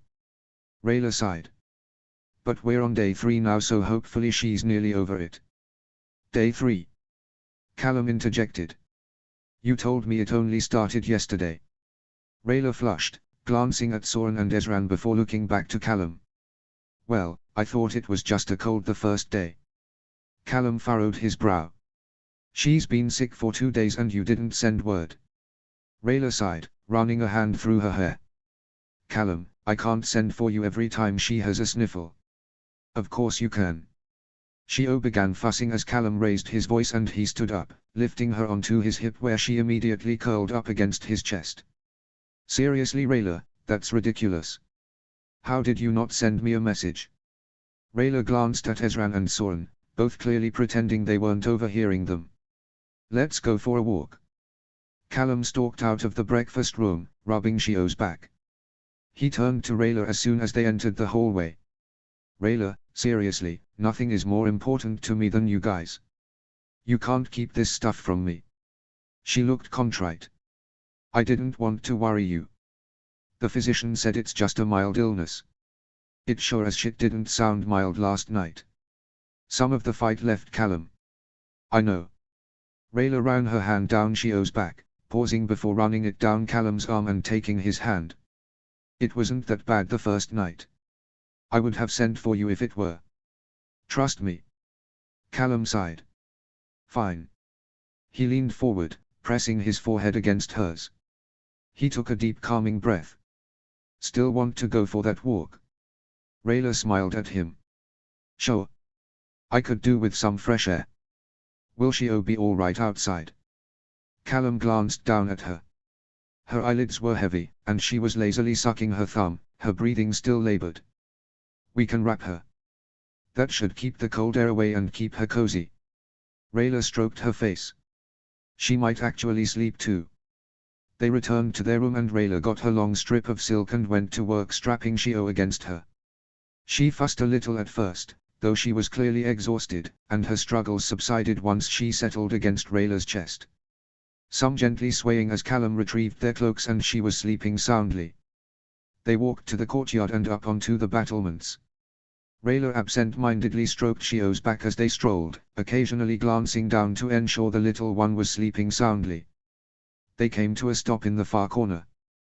The river rushed far below them, the crashing torrents just audible. Rayla glanced over at Callum as he looked out over the lowlands. "I'm sorry I didn't let you know what was happening immediately." He glanced over at her, his face softening. She sighed, one hand gently rubbing Shio's soft hair. "I was afraid I was being paranoid. Or, worried first time, Mum. I didn't want to stress you unnecessarily." Callum sighed, slipping an arm around her waist, pulling her close to him. "I hate being away from you guys. My worst nightmare is something happening to one of you while I'm away." "I know," she said softly, leaning her head against his. "I worry about you while you're away too, Promise you won't keep stuff like this from me." He turned to look at her, his green eyes pleading. "I promise." She smiled, running her fingers through his hair. "Dumb elf." He smirked, throwing her favored insult back at her as he captured her lips in a gentle kiss. Rayla chuckled, tugging his hair playfully. Shio was a little better during the day, as the physician suggested. She was even happy enough to play on the floor with Callum and Rayla, practicing sitting up and throwing her favorite toys. She seemed to have taken a particular liking to Opalai's latest crochet offering, a tiny cuddly ZYM. She snuggled it close and Callum laughed, glancing up to see Rayla's reaction only to find her passed out asleep on the soft blanket. He smiled softly at her. She must have been utterly exhausted. Glancing at Shio to ensure she was safe, he shuffled over to Rayla and gently picked her up and carried her to their bed. She yawned against his chest, looking around for Shio. "Did I fall asleep?" "It's all right." Callum lay her down. "I'll take her to get some dinner." "You rest." Rayla protested meekly, clearly too tired for anything approaching a decent argument. As the evening drew on and the air cooled, Shio's breathing became more labored and her mood worsened. To ease his mind, Callum insisted on calling the physician again. She examined Shio and repeated what Rayla had told him. Croup was usually a mild, though distressing-sounding illness. Shio would likely be fine in a day or so. There was no real treatment. Steam might help. They needed to remain calm during her coughing fits, as if they were distressed, she would become distressed. Callum did not feel it was a helpful visit. Shio's condition worsened as the night wore on and they spent most of their time in the steamy washroom, pacing. Callum tried to remain calm. He could see Rayla was getting increasingly distressed. He wasn't sure if it was the exhaustion or that this was uncharted territory for them both. With every hour, Shio seemed to struggle more and more to breathe. Rayla was pacing with her as Callum concentrated on examining the air, trying to ascertain what the optimum humidity when Shio gasped loudly, her chest straining. Rayla looked at him, frantic. "I'll send for the physician." He felt his own throat catch. He rushed out of the washroom and crashed through the doors of their room, sprinting down the halls. "God! God! Hello!" He bellowed at the top of his lungs, not caring who he woke. He heard the familiar clank of metal upon metal and a number of guards rushed towards him. "Prince Callum." The head guard looked pale, shocked. "Is everything all right?" "Get the physician," Callum ordered as he turned to run back to Rayla. "Now." When he re-entered the bathroom, Rayla was hysterical. Shio was slumped in her arms, her little chest heaving. Callum felt terror grip him, similar to when he watched Rayla plunge off the storm spire. He ran up to them, eyes running over Shio. Her breath was coming in desperate squeaks. He could see the skin around her neck and chest sucking in with every tortured breath. Her lips were turning blue. "What do we do?" Rayla's breath was coming in unsteady pants too. She was panicking. He took a deep breath. They needed to be strong for their little girl. He took her from Rayla. "Rayla, you need to calm down. Remember, the physician said she will play off our emotions." Rayla's eyes were wide. "Callum. She can't bloody breathe." He could feel the Shio's desperate attempts to get air. The physician was not going to make it. And even if she did, what could she do for her? She has said there was no treatment. Callum's mind raced. He looked over at Rayla. He could feel himself succumbing to the terror that had clearly already gripped her. He needed to do something. Xiao took one particularly tortured breath and his gut wrenched. He could still distinctly remember what it was like on the storm spire as they strained desperately for oxygen in the too thin air. He gasped, his eyes flying to Rayla. What? She hiccuped. He had no idea if this was going to work, but he had no clue what else to do. He drew runes Xiao's back, improvising as required, and spoke the necessary draconic words. Ventus spiralis sanitatem. A gust of wind enveloped them and almost immediately Xiao took a deep breath. After a few more healing breaths she seemed to relax, some of the tension leaving her tiny body. Rayla stepped closer to them, her fingers just grazing Xiao's head. What did you do? A variation of the spell from the storm spire. He sighed, relaxing a little as Xiao cuddled into him. Rayla pressed her body against his. Where did you learn it? He winced a little. I kinda made it up. Rayla's eyes widen. You just made up a spell and cast it on our daughter. She sounded incredulous. Callum sighed. I didn't know what else to do. She smirked wryly at him. You bloody idiot. The physician arrived not long after. She looked Xiao over, but it appeared the spell has done the trick and they could all breathe easy. Despite her improved condition, neither of them slept easy that night. They elected to let Xiao sleep between them again. Once she could breathe properly, the exhaustion of the past few days seemed to catch up with her and Xiao slept soundly. Which made them happy during the night, as they woke frequently to check her, but was a little irritating in the morning. Xiao woke seemingly much improved and ready for play. Callum was woken with a hard smack in the face followed by a hearty giggle. He could not help but grin, though he was utterly exhausted. Someone seems better. He whispered as Xiao made a grab for his hair. She babbled loudly then turned to give the same treatment to Rayla. No, no, no. Callum caught her around the waist and plopped her on his lap. You will let your mummy sleep, young lady. Xiao screeched happily as she bounced in his lap and Callum jumped out of bed, glancing back at Rayla. Unusually for her, she was still sleeping soundly, her arm outstretched into the space Xiao just vacated. She must have been exhausted. She was usually such a light sleeper. Callum threw on his dressing gown before scrawling a note for Rayla and quietly exiting the room. He made his way to the breakfast room, not surprised to find Ezran and Soren already at breakfast. Hey Callum, Xiao. Ezran beamed at them. Someone seems better this morning. Xiao reached out for her uncle, babbling happily. And someone else looks like crap. Soren looked Callum up and down, an eyebrow raised. Rough night. Callum sighed, handing Xiao over to Ezran.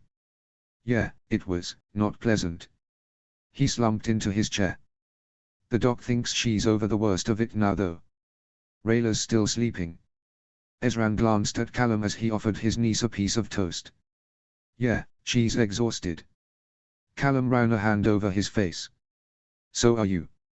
Soren was slicing strawberries and passing them to Ezran, barely able to keep pace with Xiao as she snatched them and crammed them clumsily into her mouth. Go, get a few more hours. We'll keep an eye on little T here. No, it's fine.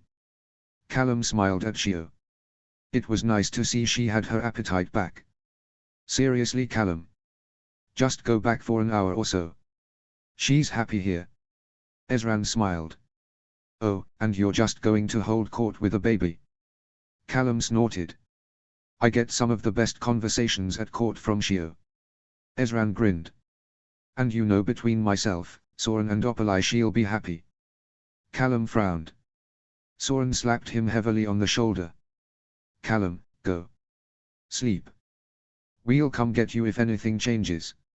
He interrupted when Callum went to object. I've been through Krook twice. I know what I'm dealing with. And I know how exhausted you both are right now. Callum sighed, then got to his feet. Thanks guys. He waked over to Xiao, and stroked her cheek, though she paid more attention to the strawberry clutched in her hands than him. Promise you'll come get us if anything changes. Ezran rolled his eyes, bouncing Xiao on his knee. Yes. Go. Rayla did not stir in the slightest when he entered the room. He slipped out of his dressing gown and under the covers, shifting over to lay beside her, his arm snaking around her waist. She started awake, pushing herself up and looking to the space previously occupied by Shio. "It's all right," Callum explained before she could speak. "She's down having breakfast with Ez and Soren." "How is she?" Rayla swung her legs over the side of the bed and made to get up. "She's fine." Callum slipped behind her, grabbing her gently by the waist again and tugging her back to bed. "She was 8 strawberries and a piece of toast down when I left." Rayla glanced back at him. "She's eating okay. How's her breathing?" "Fine, Rayla." He sat up, resting a hand on her shoulder. "I wouldn't have left her if she wasn't looking so much better. I'd rather go see her." She frowned. Callum sighed. "I get it, but trust me, she's like a different baby. We can trust Ez and Soren to give her breakfast." He pulled her against him. "It was a horrendous night. You need to rest. You promise she's okay?" Rayla finally turned back to him. "I promise." He hugged her against him. "They said they'd come get us immediately if there was any change." Rayla did not look convinced. He smiled softly. "Honestly, she's full of the joys of spring this morning. From the looks of things, you'll need your rest." Rayla sighed, finally relenting, and lying back down on her pillow. He lay next to her, opening his arms as she shuffled forward and rested her head against his chest. "That was the worst night of my life." She sighed, intertwining her hands in his. "Ditto." He hugged her close. Rayla took a deep breath, glancing up at him. "Sorry I yelled at you." Callum snorted. "Did you?" He tried to remember. "It doesn't matter." "Sorry, I was, a bit cold." She crossed her hands on his chest, resting her head on his ribs. "You were just level-headed." She paused. "Someone needed to be." Callum sighed. She was right, someone needed to make the logical decisions last night, but he still felt guilty for he spoke to her, telling her to calm down. I do not remember a baby dragon giving this much trouble." Rayla laughed heartily, reaching up to stroke his face. "True. But let's be honest, ZYM isn't quite as cute as Shio, so I guess it all levels out." Callum snorted. "Don't let Zubia hear you say that. Everyone thinks their baby is the cutest." She smiled lopsidedly at him. "At least we know it to be objectively true." "Oh, we do we?" He grinned, stroking her hair and horns. "Yep." She yawned, resting her head on his chest and closing her eyes. "If she was our blood then we might be blinded, but clearly she's just that cute. Even when she forces us to go without sleep for days on end." Callum smiled at her beautiful face, looking restful for the first time since he returned from his trip. "Well, when you put it like that. It's clearly a fact." Rayla hummed, obviously fighting sleep. "Clearly." Notes. Thanks for reading. Hope you enjoyed. Chapter 7, Nightmares. Summary. Even babies get nightmares sometimes. Notes. A short little one-shot for the Raylan birthday bash nightmares prompt. See the end of the chapter for more notes. Chapter text. Callum startled awake, Shio's desperate screams echoing loudly off the stone walls. "I got her." He heard Rayla mumble next to him. "It's all right. I got this one." He lay a hand on her shoulder. He had been away the past week. He didn't enjoy time away from his family, but he was able to catch up on sleep at least. Rayla could do with hers. He hurried over to where Shio was trashing around in her crib. "Shush, shush." Callum leaned forward and scooped her up. The little halfling whimpered, immediately resting her head against his shoulder, her arms and legs slumped against him. She sniffled and hiccoughed, clearly still upset but a little more content to be in his arms. "It's okay, little one." He whispered against her hair. "Did you have a nightmare?" Rayla had told him Shio had woken up almost every night, screaming hysterically. It was hard to think what someone so little could be having bad dreams about, but it seemed to be the only explanation. "Daddy's here," he cooed, rocking her back and forth. She squirmed in his arms and he moved her around to cradle her against his chest. It's okay sweetie, we all get nightmares. He spoke to her softly, swaying instinctively. Even Mama and Dada. Even now, years after the worst of it, there were still nights he had to rouse Rayla from a distressing dream. Or she him. He smiled down at Shio in the soft light. You know what I do when I have a nightmare. I think about all of the wonderful things in my life that make me happy. He stroked her chubby cheek. Like you, and your mama. He glanced over at Rayla, sleeping soundly in the bed. And Ezran and Bait. ZYM. Soren and his family. Shio sniffed, squirming to free her thumb, then shoved it in her mouth. Callum snorted. Well, if that makes you happy, then you stick to it. He glanced at the crib. It looks so big and cold and empty. And do you know what else I do? He pressed his forehead against Shio's. I snuggle with your mama. She gives some pretty good snuggles, doesn't she? He softly tiptoed over to the bed, slipping under the covers to gently lay Shio between him and Rayla. Shio yawned, a funny little squeak escaping her throat, before she snuggled into him, once again stuffing her thumb into her mouth. Rayla snorted, shuffling closer to Shio, a hand coming up to caress her little back. I thought we were supposed to be trying to get her used to sleeping in her crib. Callum chuckled. She looks so little and lonely in there. He pouted. Rayla sighed, but even in the dim light he could see the fond smile on her face. She has you wrapped around her little finger, you know. He slid a hand around Rayla's waist, shuffling a little closer to her. Pfft, you know that you both do. Notes. Hope you enjoyed this little snippet. I have been splitting the prompts between this story and snapshots. Thanks for reading. Chapter 8, Hurt. Summary. Over the years, Rayla's got better at not blaming herself when things go wrong, but when Shio has an accident, she finds old habits die hard. Notes. Oh, so it's been a while since I updated this story. I have forgotten this wee family, but other fics definitely have me occupied. I've actually been ticking away at a novella-length fic in this verse, but that's still a while off. In the meantime, OniEb95 requested Kissing Your Lover's Tears Away for a Valentine's prompt, and this is the result. Hope you enjoy and it's not too angsty for Valentine's Day. See the end of the chapter for more notes. Chapter text. It's nothing really. Not a big deal. Just a little knock. The healer said it probably won't even scar. And yet. She watches Shio sleep, guilt and regret and anger twisting her gut. If only she'd been less preoccupied with that stupid treaty or had got up earlier. Eaten lunch with everyone else, rather than indulge herself by sneaking away to enjoy it with Shio. Perhaps if she had listened to Callum and been a bit more cautious about how their rambunctious daughter liked to climb and play rough. Maybe it was another way Moonshadow culture was messed up and different. She had thought humans were too precious with their little ones, but now, watching Shio sleep, her eye black, eyebrow bloody and swollen, perhaps it's another cultural practice she needs to re-examine.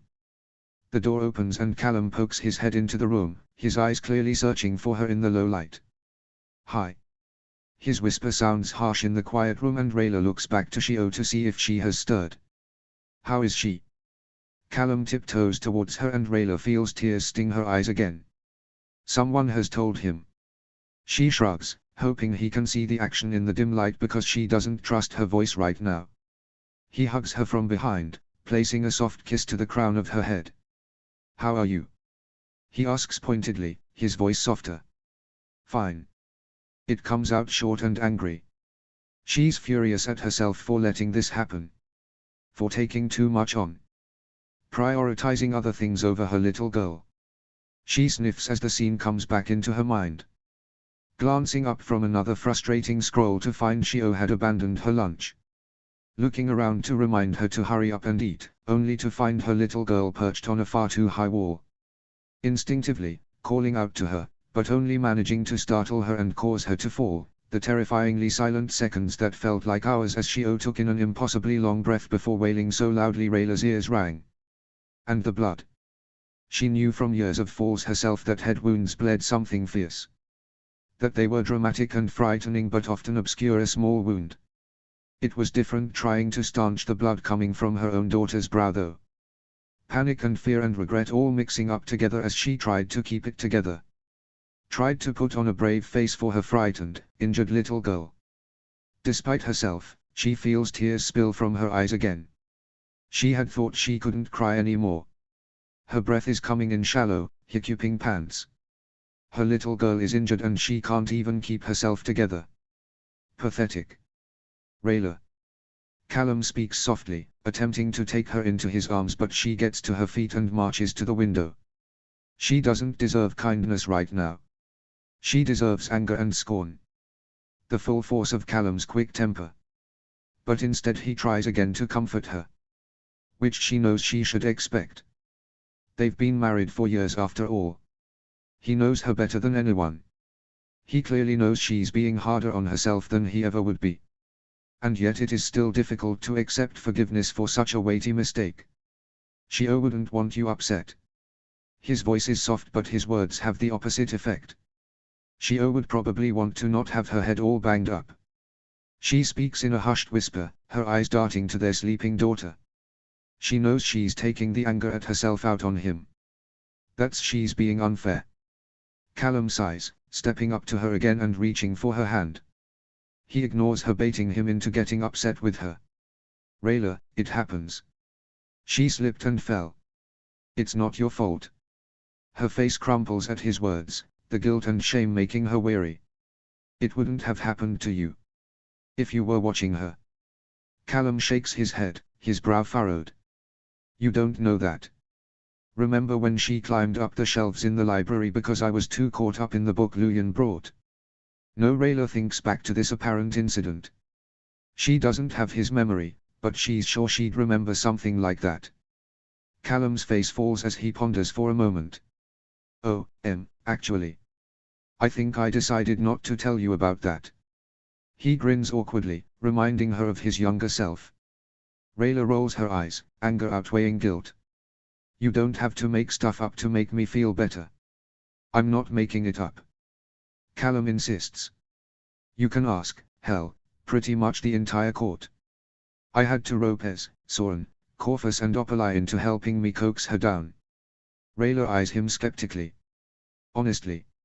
She thought it was hilarious. She was up there for almost an hour, just wandering up and down the top of the bookshelf. Callum exhales, shaking his head at the memory. I was terrified you'd get back before we got her down.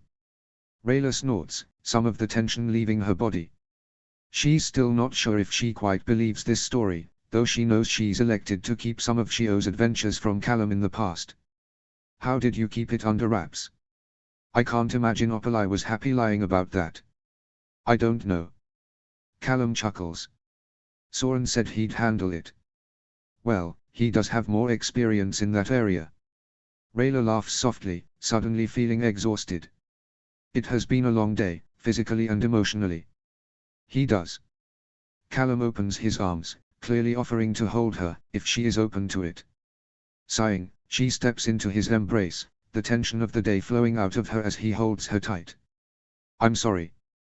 The tears start anew. Rayla, you've nothing to be sorry about. Callum leans back, wiping her tears away with a gentle hand. Rayla shrugs, his words having little effect on her mood. Callum leans forward and kisses her cheeks and forehead. As if this is going to be the first time something like this happens. She's our daughter, so she's either going to be clumsy like me or a fearless terror like you. Or maybe we'll be super unlucky and she'll be some mishmash, a clumsy, fearless terror. Either way, I think we're in for more bumps and scrapes. Rayla laughs, arching an eyebrow as she leans back to look at him. You do remember she's not related to us by blood, right?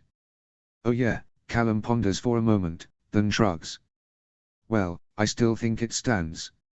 She chuckles softly at him, embracing him and burying her face in his chest, careful not to poke him with her horns. Thanks, Callum. She breathes in his familiar scent, warm and comforting. No problem. He mumbles into her hair. Anyway, knowing Shio, she'll love it. She might end up with a cool scar like her uncles Soren and Corvus. Rayla snorts loudly, glancing around Callum to ensure she hasn't woken the sleeping toddler. Hopefully. Right now she's definitely not one to be too concerned with looks. You should have seen what she insisted on wearing today. Callum wrinkles his nose. Doesn't matter anyway, she's so cute she's going to be fighting them off with a pointy stick. I think you might be a little biased there, Dad. Rayla grins at him, leaning forward to kiss him. But luckily there's plenty of pointy sticks to go around in this family. Notes. Hope you liked this little update. Hopefully I can get properly back into this verse, sooner rather than later. As always, constructive criticism is always welcome. When I have the spoons, I do open up to prompts, so if you'd like to make a request, you can find me on Tumblr. Chapter 9, Dreams. Summary. Rayla likes to let her mind wander during council meetings. Notes. So, this one-shot /chapter wormed its way into my brain and onto my keyboard. Pure fluff, which, if anyone knows me and me preferences for balance, well, I'll let you fill in the dots. See the end of the chapter for more notes. Chapter text. She dreams about it sometimes. Or daydreams more like. When they are in another meeting, drawn out and dull beyond all measure, her mind wanders. A place that is just for them. It would be pleasant, wouldn't it? Far away from the politics and the bureaucracy. A simple life. Late spring is the when she prefers to imagine. Waking early in the morning, not because she wants to, she likes to give some degree of realism to this fantasy, but because she has decided to join them in bed for snuggles, which involves poking and prodding and sudden heavy weights, but also squishy snuggles and adorable giggles. So even though it's her fantasy, an early start still isn't bad. She certainly would prefer to sleep in, perhaps even enjoy her husband before the day begins, but that is entirely dependent on the day, the fantasy, the boring issue being discussed. Today an early morning lounging in bed as a family is the dream. Eventually though, the call would come to get up and face the day. Depending on how ambitious she is in this daydream world, they have various different sorts of breakfasts. If she's feeling particularly ambitious, they have freshly baked bread, still warm from the oven, yellow salty butter dripping over the crunchy crusts. She knows Barius and the INS and out of the kitchen enough to know that isn't particularly likely for them though. That would involve far too early a morning. Not exactly the relaxed life she likes to imagine for her small family. Sometimes she considers inventing neighbors who enjoy baking bread and simply giving it away, but she thinks that's much too far-fetched. Anyway, this little cottage is far from neighbors. Peaceful and private. And so for breakfast they usually have imaginary oats or fried meats with eggs, coupled with perhaps not too freshly baked bread. Still very enjoyable and warm. Cozy and comforting. After such a pleasant breakfast, she imagines they'd want a wee break. She might want to peruse a book, and perhaps she or Callum may have a crow to attend to. Drink soothing tea and discuss the plans for the day or whatever news the crows have brought them. Nothing serious, obviously. Not in this fantasy, but perhaps news on their friends and family. Or updates on the progress of a long-hoped-for treaty finally coming to fruition. Once rested they would probably favor a walk. They'd bring a basket with some provisions, intending on having a picnic in some comfortable spot. Shio would collect interesting leaves and seed pods, perhaps the occasional rock, and Rayla would store them at the bottom of the basket. Little legs get tired easily, and at some point Shio would take up position on Callum's shoulders, pulling leaves from overhanging trees and forcing him to stop every now and then so she can add to her growing collection. Lunch they will have by a stream, shallow and bubbling. They'll recline on the grass while Shio splashes and plays in the shallow water, making little boats from her assembled leaves.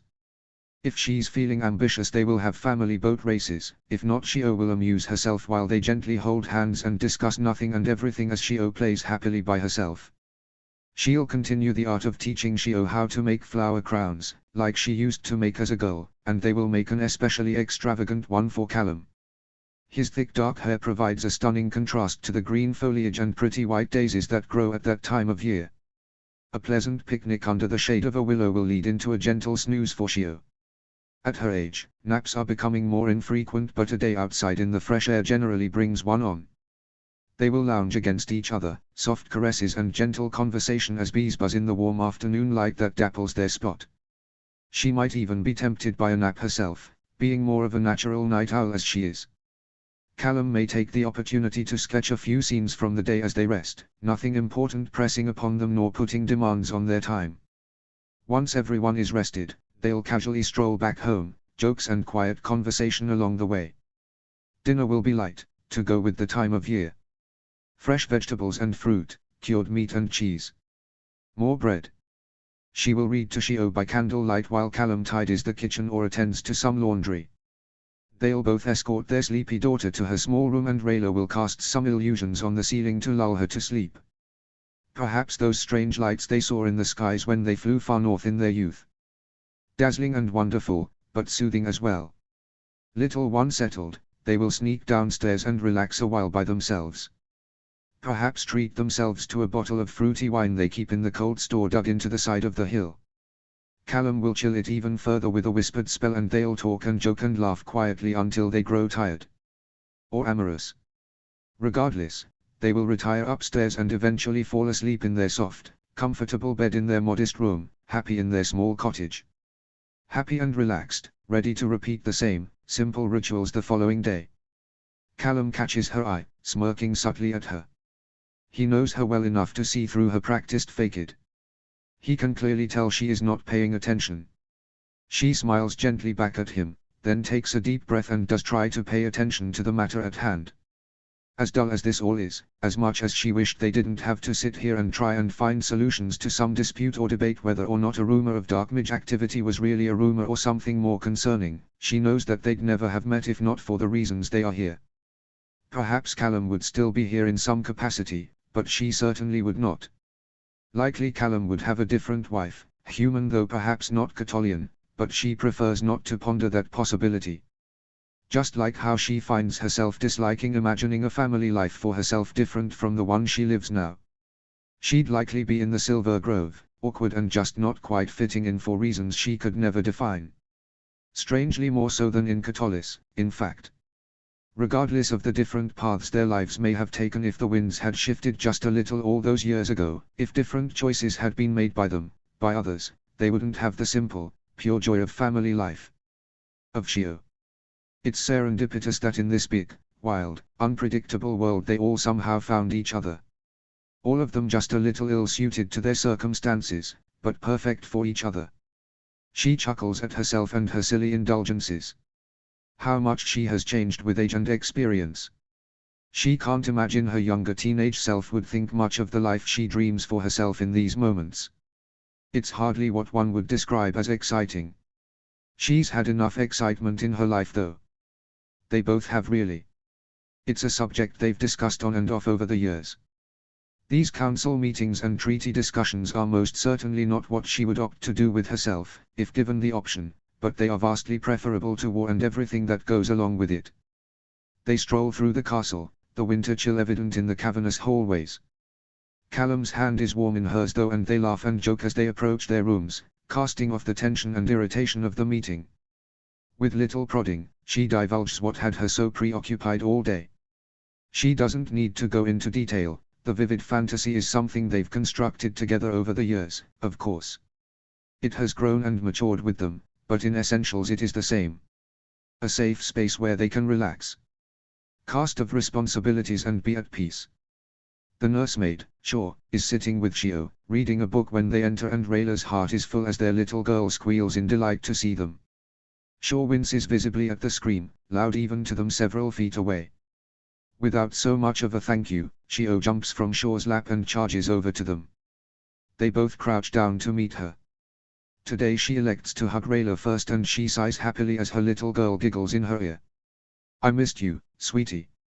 Rayla cups her daughter's cheek as she leans back to allow Callum the indulgence of toddler hugs. Missed you, Mama. Shio mumbles as Callum embraces her. How was she? Rayla pushes herself to her feet and addresses Shaw. Sorry we were so long. Of course, Your Highness. She gets to her feet, curtsying once upright. We had a fun day, didn't we, Shio? She smiles at her as the small family walks over to the fire, Shio resting on Callum's hip. Though, Shio did not want a nap, nor did she eat all her lunch. You, pumpkin. Shio scrunches up her face and Rayla tries not to laugh. Yucky. Pumpkin is very good for you. Callum is clearly trying to keep his composure too. They don't just put their acting skills to practice pretending to be interested in council meetings. Later that night, after they treated themselves to dinner in their chambers, they are sitting together in the soft glow of the fire. A few games of roly cubes was all Shio could handle, the lack of a nap catching up to her, so they snuggle together on the overstuffed sofa as Callum reads her a book and Rayla continues to practice her illusions by trying to project the story. Dream Rayla is a far better moon mage, but she has been making progress. Left to her own devices she never would have pursued magic, but Luyan's illusions entranced Shio and she felt herself wondering for once if it was a skill she could attain. Predictably Shio falls asleep first, snoring tiny toddler snores before the book is even half finished. They are comfortable though and elect to simply stay in place while she snoozes. Chatting quietly about their day, about their plans for tomorrow. Callum has read the winds and has stated it will likely snow overnight. They discuss their excitement for the morning, seeing Shio's little face as she gazes over the white landscape. They've already made their apologies for tomorrow. A family day is long overdue. Did Soren think they could join us? She asks as an afterthought. Their children are friends, good friends, but a part of her just wants a day to themselves. Home. Callum mumbles and Rayla glances down, finding him snoozing too. She rolls her eyes, shifting a little to make him more comfortable. Can you get the vegetable strainer? Callum mumbles as she rearranges herself. Rayla snorts, shaking her head in amusement. Incoherent sleep talking is the icing on the cake of this pleasant evening. She pulls a blanket carefully crocheted by Opalai from the back of the sofa and drapes it over the three of them, ensuring Shio is cozy and warm. They may not have their little escape, tucked away in the woods, far from company and responsibilities and the fact they don't get to live normal lives, but this isn't exactly a poor substitute. And maybe they'll never get to that place in her dreams. Maybe it's better it stays there, an intangible fantasy and convenient escape from the humdrum requirements of life that make these moments possible. But, as she strokes Callum's thick hair and holds her precious daughter's small hand, she thinks she could quite happily live with it. Notes. Thanks for reading. No idea if / when I shall update this particular fic again, but I am working on a long fic in this verse, so who knows. Chapter 10, A Welcome Intruder. Summary. An intruder finds their way into Rayla and Callum's room. Notes. I think all the persistent pre-season 4 angst is getting to me, so I've sought out my usual remedy. Shio. See the end of the chapter for more notes. Chapter text. The door creaked slightly as the dark figure crept closer to her targets. Stealth was what she needed now. To be completely silent was the only way of sneaking up on her prey. Finding them still sleeping soundly, she clumsily scaled the covers, pulling herself up onto the tall bed. She paused, waiting to see if they stirred but heard only soft snores. Crawling, she made her way to the top of the bed, wriggling between them and settling down. Shio. Rayla groaned, sitting up a little. She waited a moment then leaned over and poked Callum in the arm. It's your turn. Home. He mumbled, barely moving. We've got an invader and it's your turn to evict her. Rayla glanced at her daughter, snorting and rolling her eyes to find the little one already heavily asleep, curled up into a tiny ball on between their pillows. Is cold. Callum whined, not looking the least bit motivated to get up. Rayla yawned, pulling her pillow back a little when Shio smooshed her face into it. Yeah, and it was cold the other night when I brought her back to bed and sat with her. She distinctly remembered shivering, bleary-eyed as she sung her daughter to sleep. At least she got her own back by warming her cold feet on Callum's, despite his yelping protests. She's so cute all snuggled up in here. He pulled the blankets up around Shio's shoulders and Rayla could hear him chuckle as Shio sighed contentedly. Rayla could already imagine Callum's smitten pout and she tried to keep the wry smile from her face. She doesn't snuggle up on your head all night long. Callum mumbled something incoherent, clearly easily falling back asleep. Call she sounded whiny, even to herself. Between getting beaten up by Shio all night and your snoring. You love my cute little snores. He mumbled cheekily. Rolling her eyes, she poked him with her foot. Come on. Soon she'll be too big to fit in bed with us and you'll be sad and miss this. Callum opened an eye to watch her. Remember when she began to climb out of her cot and we had to put her in a normal bed? She looked so little in there. Rayla pouted then. What an underhand move. How dare he use that against her? Callum pulled his pillow closer and yawned, seeming to think the conversation over. Which, well, it was. She could already tell from the grey light sneaking under the curtains that dawn wasn't far off. If she persisted and tried to get Shio back to sleep in her own bed, they might be unlucky and Shio wouldn't go back to sleep. They'd have to start their day before the sun was even up. And, well, Callum was right. She did cherish little moments like this. Just the three of them, no politics or pressures. A happy little cocoon. Every day Shio got bigger and more mature. The baby days were long gone, but Rayla felt like the toddler moments were becoming few and far between as well. Her little girl was growing up.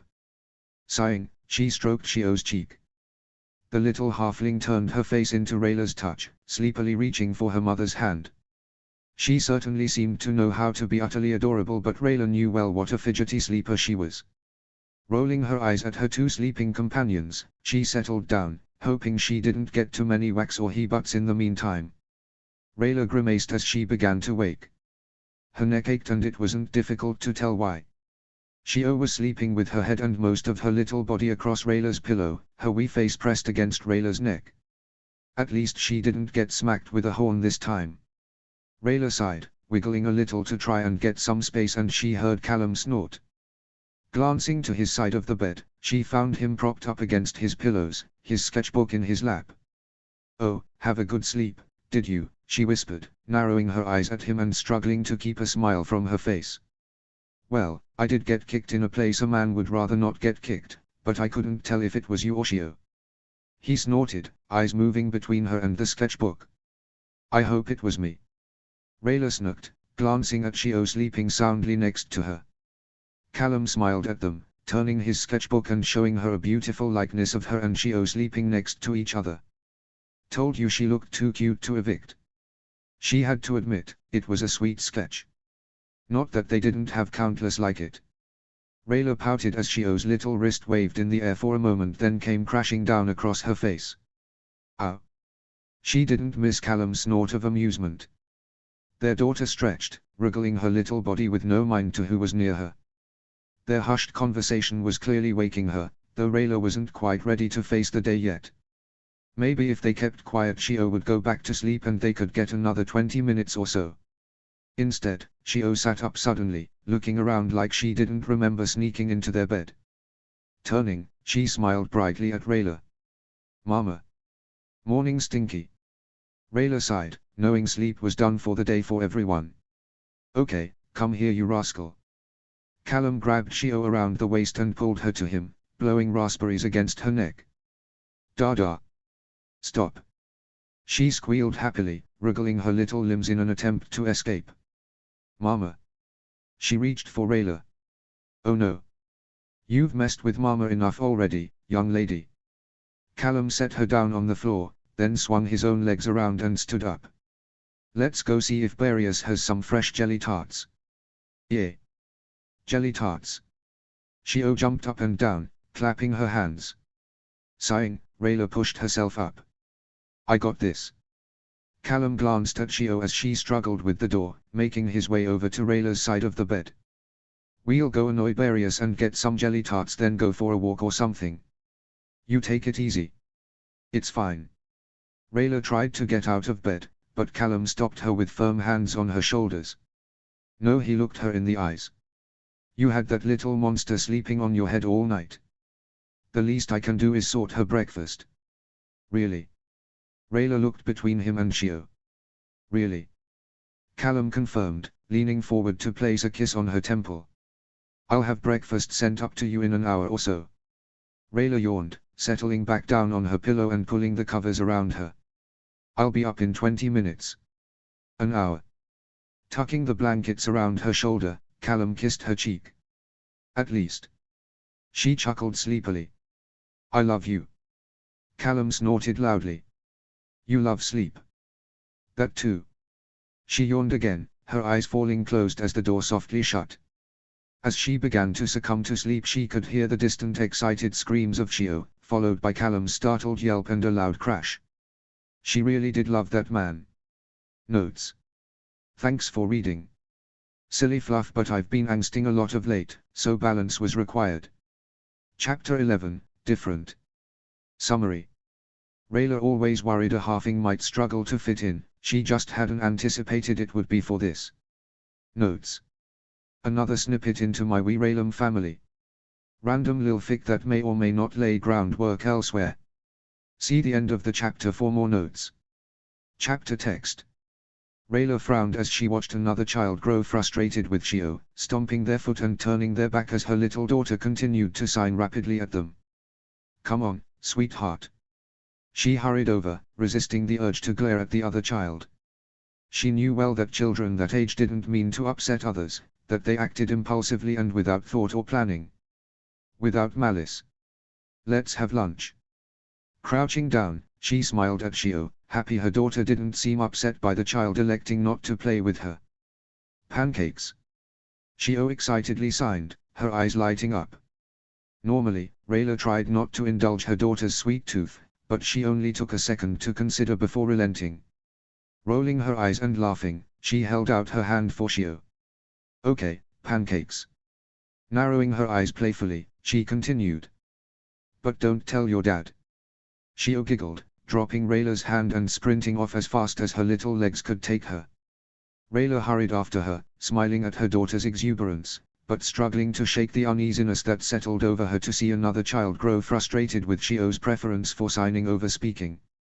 She tried to tell herself it wasn't an issue.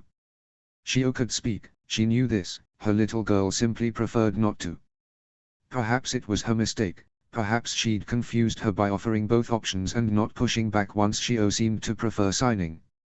It seemed to mean so much to Amaya though, and ultimately to Callum too. He loved that their little girl could communicate readily with her great-aunt. Or as readily as a 2-year-old could anyway. Surely, she'd begin chatting away like other children any day now. Hey Rayla. Ezran smiled widely as he entered the brightly lit room. I wasn't expecting to see you guys in here. Callum said you'd gone to the township for the day. Shio wanted pancakes. Rayla responded evasively, not wanting to explain the real reason she had come back early. She was surprised to see Ezran alone. He was usually flanked by Soren at the very least. Did you want privacy? I thought you had council stuff on now. No, that's fine. Ezran took a seat next to Shio, laughing as she stuffed her face and didn't acknowledge him. I did want a break, but a break from that. He waved his hand in the direction of the door. Seeing my favorite niece always makes me happy. He leaned a little closer to Shio, eyes widening when she finally looked at him. Pancakes. She signed, pointing at her plate. Yummy. Ezran signed and spoke back. What if I steal one? He made an exaggerated motion like he was going to take her plate. Shio squealed in delighted protest, pulling her plate closer. No. She spoke giddily, then began signing again. Mine. Use your words too, Shio. Rayla forced a smile as she tried to gently encourage her. Words, remember. Shio glanced at her for a moment, then went back to eating her pancakes, electing not to continue the conversation in any manner. Are you okay? Ezran turned his attention to Rayla, his demeanor changing almost instantly. Yeah. Rayla tried to brush him off. If he was here to escape council pressures, the last thing he needed was her moaning about her life. Rayla Ezran continued, clearly disbelieving. It's nothing. She took a sip of her tea. What was so awful at council you didn't even want Soren around? Just a long morning, but nothing out of the ordinary. Ezran continued. So don't feel like you're burdening me with more stuff. He looked at her pointedly. We've known each other how long now? He narrowed his eyes at her. I can tell something's up. Rayla snorted, fingers caressing her teacup. Yeah, you always could. So, what's wrong? He looked at her, all big blue eyes filled with concern. It's nothing, I guess, just, she frowned, eyes darting to Shio again. She seemed happy enough, munching away on her pancakes, not a care in the world. Just. Ezran encouraged her, leaning forward slightly. Have you noticed Shio doesn't talk as much as kids her age? It felt concrete just vocalizing it. Like now she'd put her concerns in words, they were true. Ezran started, turning his head to watch Shio for a moment as he seemed to ponder her question. Well, I don't exactly know a bunch of toddlers, but I would have thought she seems pretty normal. He looked back at Rayla. Or, well, I feel like she talks a lot. Rayla sighed, eyes on her daughter. I meant more verbally. She signs heaps but, she doesn't speak as much. She looked back at Ezran, keen to see his reaction. Immediately the recognition seemed to wash over Ezran's face and he nodded. Oh, he paused. Maybe she speaks less than, I dunno, some of Soren's girls at that age, but she knows so many signs. She knows words. I think so too, but, Rayla handed Shio a cup of water when she looked around. But what? But, she's already half-elf and way outnumbered by human kids. Rayla swallowed past the lump in her throat.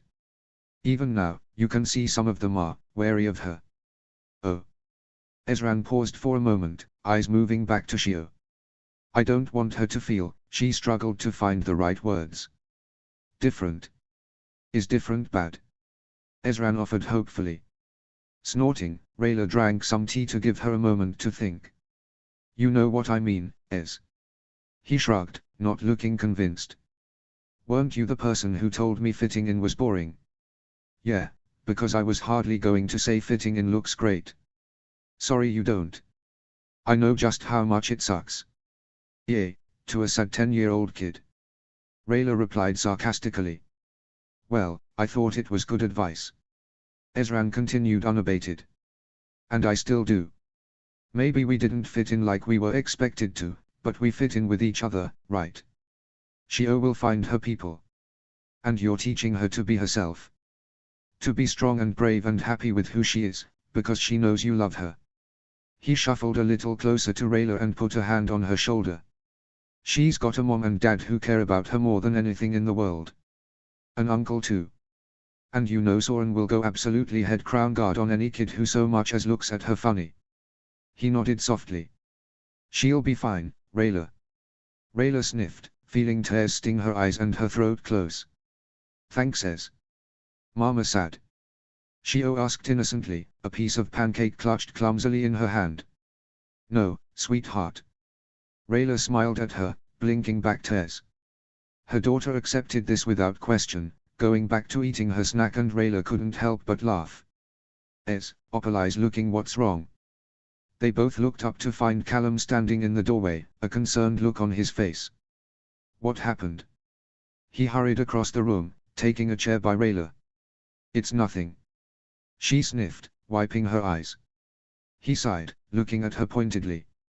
Rayla, it's clearly not nothing. Did you say Opalai was looking for Ez? Rayla asked, looking between both of them.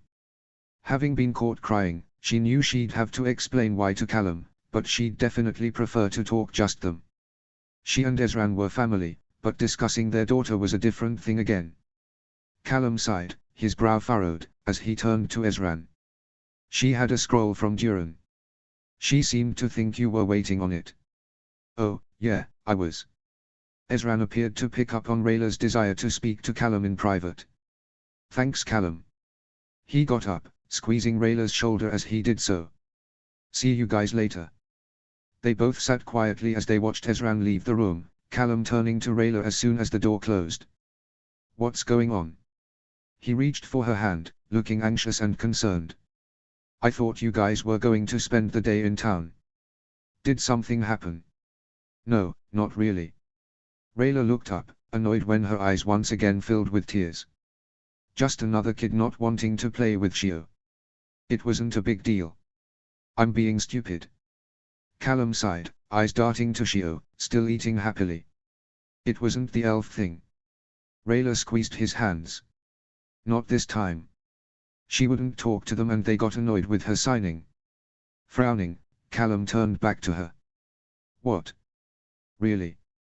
You've noticed how much she signs, right? They'd never spoken seriously about Shio's preference. In fact, It had only become obvious to Rayla recently as she started playing with other children. Children who seemed frustrated with their inability to communicate with her. Callum thought for a moment. I suppose. You think it's a problem? I don't know. Maybe not. Probably not. Rayla shrugged, eyes on her daughter. It's just. You just think you're doing the right thing and then maybe you've hurt them, you know. What do you mean? Callum leaned forward, trying to catch her eye. I thought teaching Shio to sign would help her communicate until she could talk. Rayla looked back at him. And she'd be able to communicate with Amaya too, but maybe I messed up. Maybe it messed with her ability to learn to speak verbally. You didn't do anything, Rayla. Callum looked at her pointedly. Not you alone. We've both been teaching her to sign. It was my idea though. She insisted. Don't you think she'd be talking more if she couldn't get what she wants by signing? Or maybe she prefers it now because she's better at it than talking because she's just turned 2. Talking is hard. It doesn't mean she won't do it. Callum offered, eyes moving between Rayla and Shio. Some babies learn 2 spoken languages and that probably makes things different for them too, but almost all of them go on to speak normally, right? I don't know. I suppose. Rayla smiled a little, having not considered that. I don't know many people who speak more than 1 language. We could ask Opalai. She knows all kinds of weird stuff. Callum seemed to relax a little seeing her smile. Yeah, I suppose. Rayla squeezed his hand. Or maybe it's a Skywing thing. Maybe their babies don't speak at first. Callum pulled his chair closer to Rayla's, taking both her hands in his. She arched an eyebrow. Why wouldn't they? Well, maybe it's a magic thing. He shrugged, mind clearly running through all the various possibilities. Maybe she needs to learn different breathing stuff. Rayla couldn't help but laugh, her spirits lifted by how his dorky mind worked. I think you're reaching, Callum. Maybe, he smirked at her. We could talk to some of the Skywings we know. From the mischievous twinkle in Callum's eye, she was pretty sure she knew where this was going. I am not inviting NYX into my life for any reason. Well, then you can't be that worried about Shio, can you? He teased. Rayla rolled her eyes, snickering. I am thinking about Shio, thank you very much. Can you imagine the bad influence NYX would be on a kid? Hey, she insists she's redeemed herself. Callum was clearly struggling not to laugh. Yeah, she insisted that right before she tried to nick your stuff. Rayla chuckled, sighing happily. She squeezed his hand, as her eyes drifted to Shio once more. Thanks Callum. His expression softened as he lifted her hand and pressed her fingers to his lips. All gone, Mama. Shio announced, pouting at her plate. More. She signed and spoke, eyes turning to them both. More. Callum grinned at her, getting up so he could tickle her sides. Can you fit more in your big belly? Dada. Shio wriggled in excited delight, clearly having been too engrossed in her snack to notice him enter. Hello sticky girl. Callum grimaced as she turned to grab him. Yucky. He laughed, trying to lean back as Shio stuck her hands in his face. Rayla snorted, getting to her feet and joining them. More pancake, Dada. Shio held him by the face and looked deep into his eyes. Depends on how many you've had.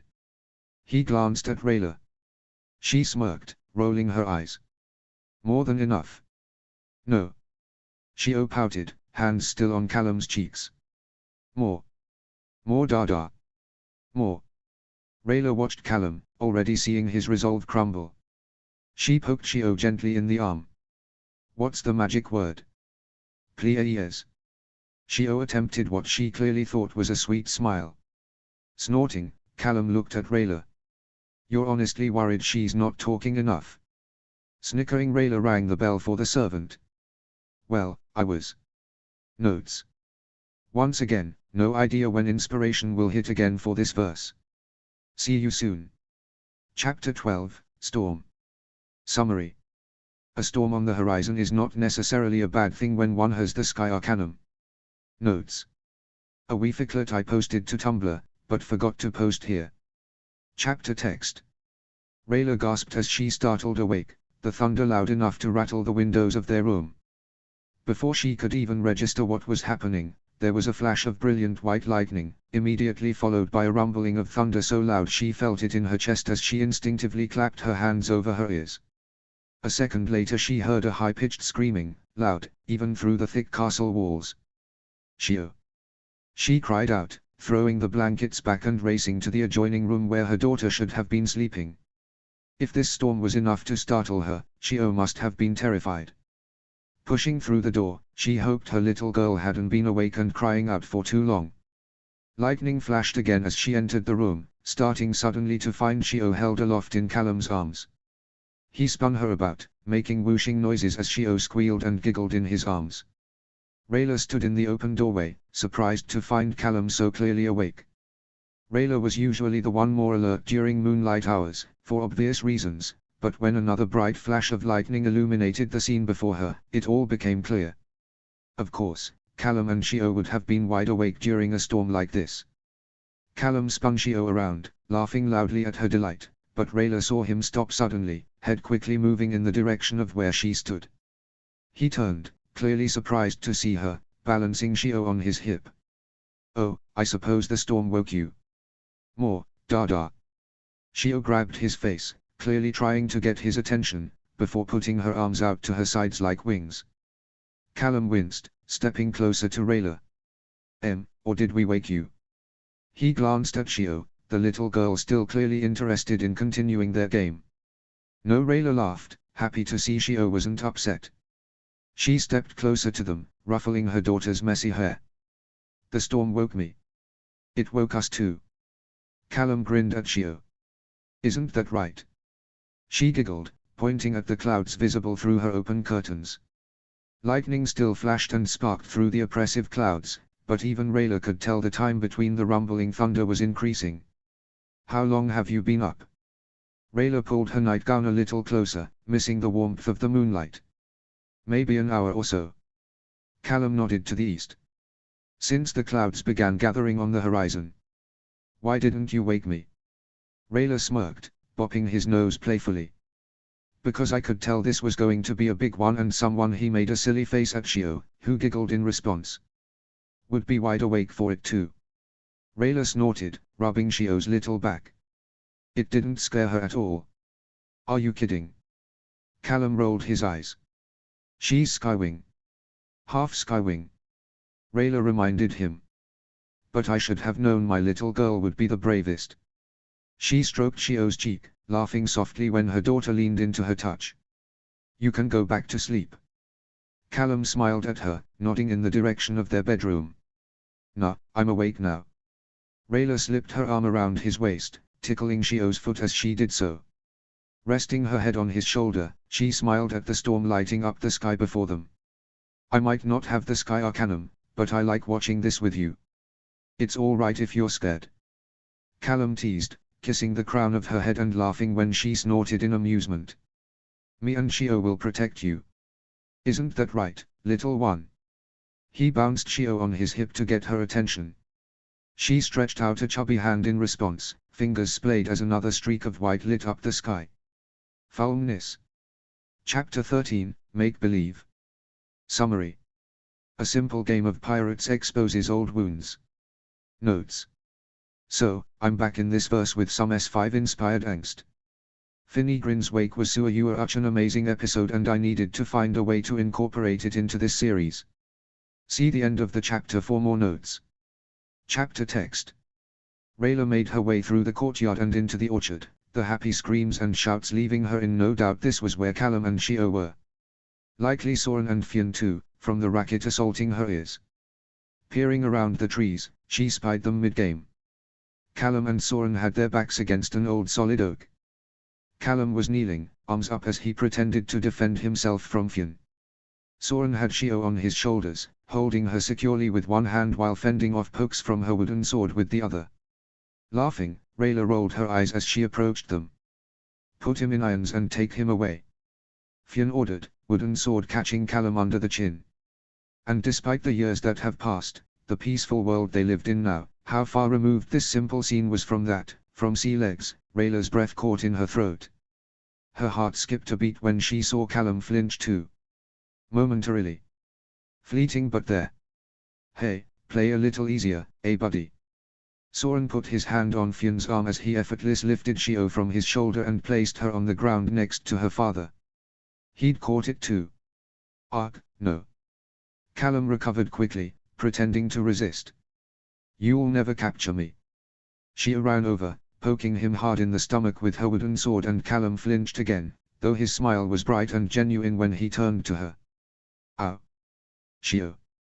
The game continued and it seemed the moment had passed. Soren was being attacked by Fion, while Shio focused on Callum. Surrender, Dada. She commanded with as much ferocity as her little body could muster. No. Callum wailed in a ridiculously over-the-top manner as Shio continued poking him. Oh, seriously? Shio. Laughing and snickering, he tried to play along but not take any real hits, his hands trying to bat away the little sword relentlessly smacking him. I'll save you. Rayla declared, entering the scene. Hurrah! Auntie NYX.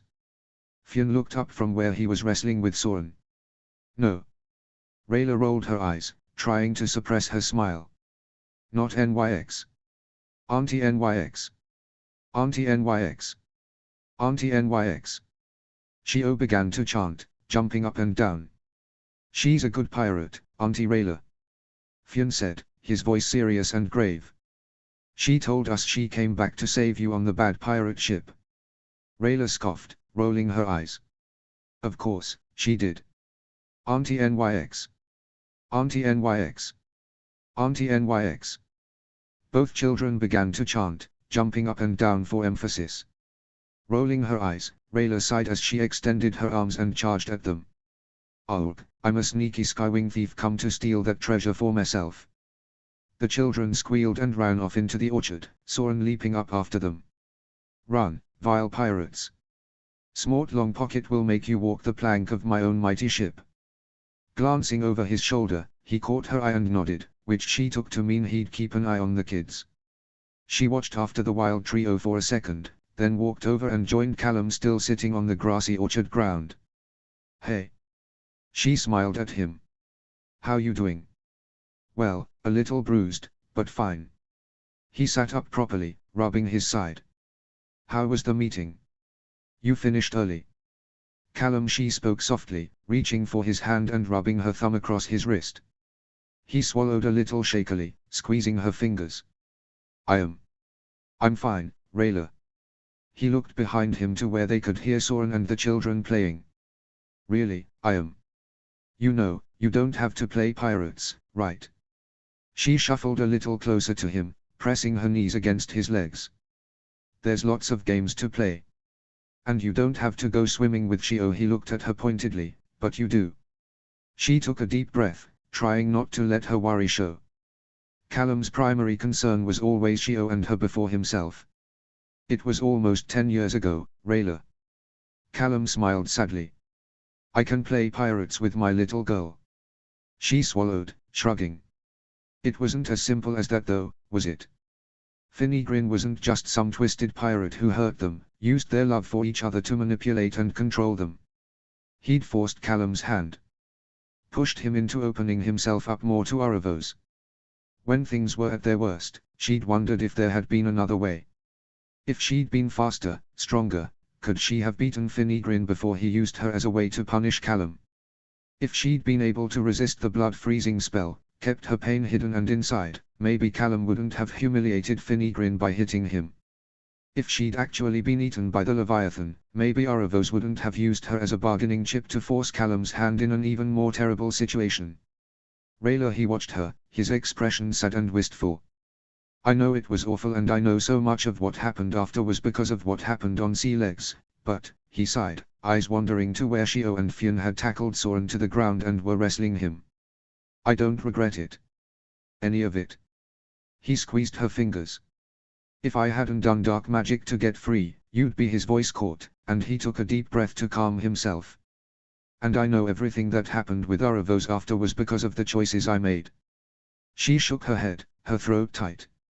He still blamed himself for so much when they were all placed in so many impossible situations back then. Callum, you couldn't. But I don't regret it. Not for a second, he continued, looking back into her eyes. If I hadn't, I wouldn't be here with you now. He lifted her hand to his lips, kissing her fingers as he blinked rapidly. We wouldn't have Shio. Rayla smiled, feeling tears fill her own eyes. She breathed through the guilt, the shame. For having survived when so many others didn't, but also for being the reason so many people suffered. It was too easy to simply excuse everything they did as being faced with an impossible choice, to claim they were forced to and had no other options. They had both of them a choice, though. Free will. And they had both chosen each other over the world. I'm sorry a lot of what happened in the past happened. Callum sighed again, a resigned smile on his lips as he leaned forward and pressed his forehead against hers. But I don't regret it.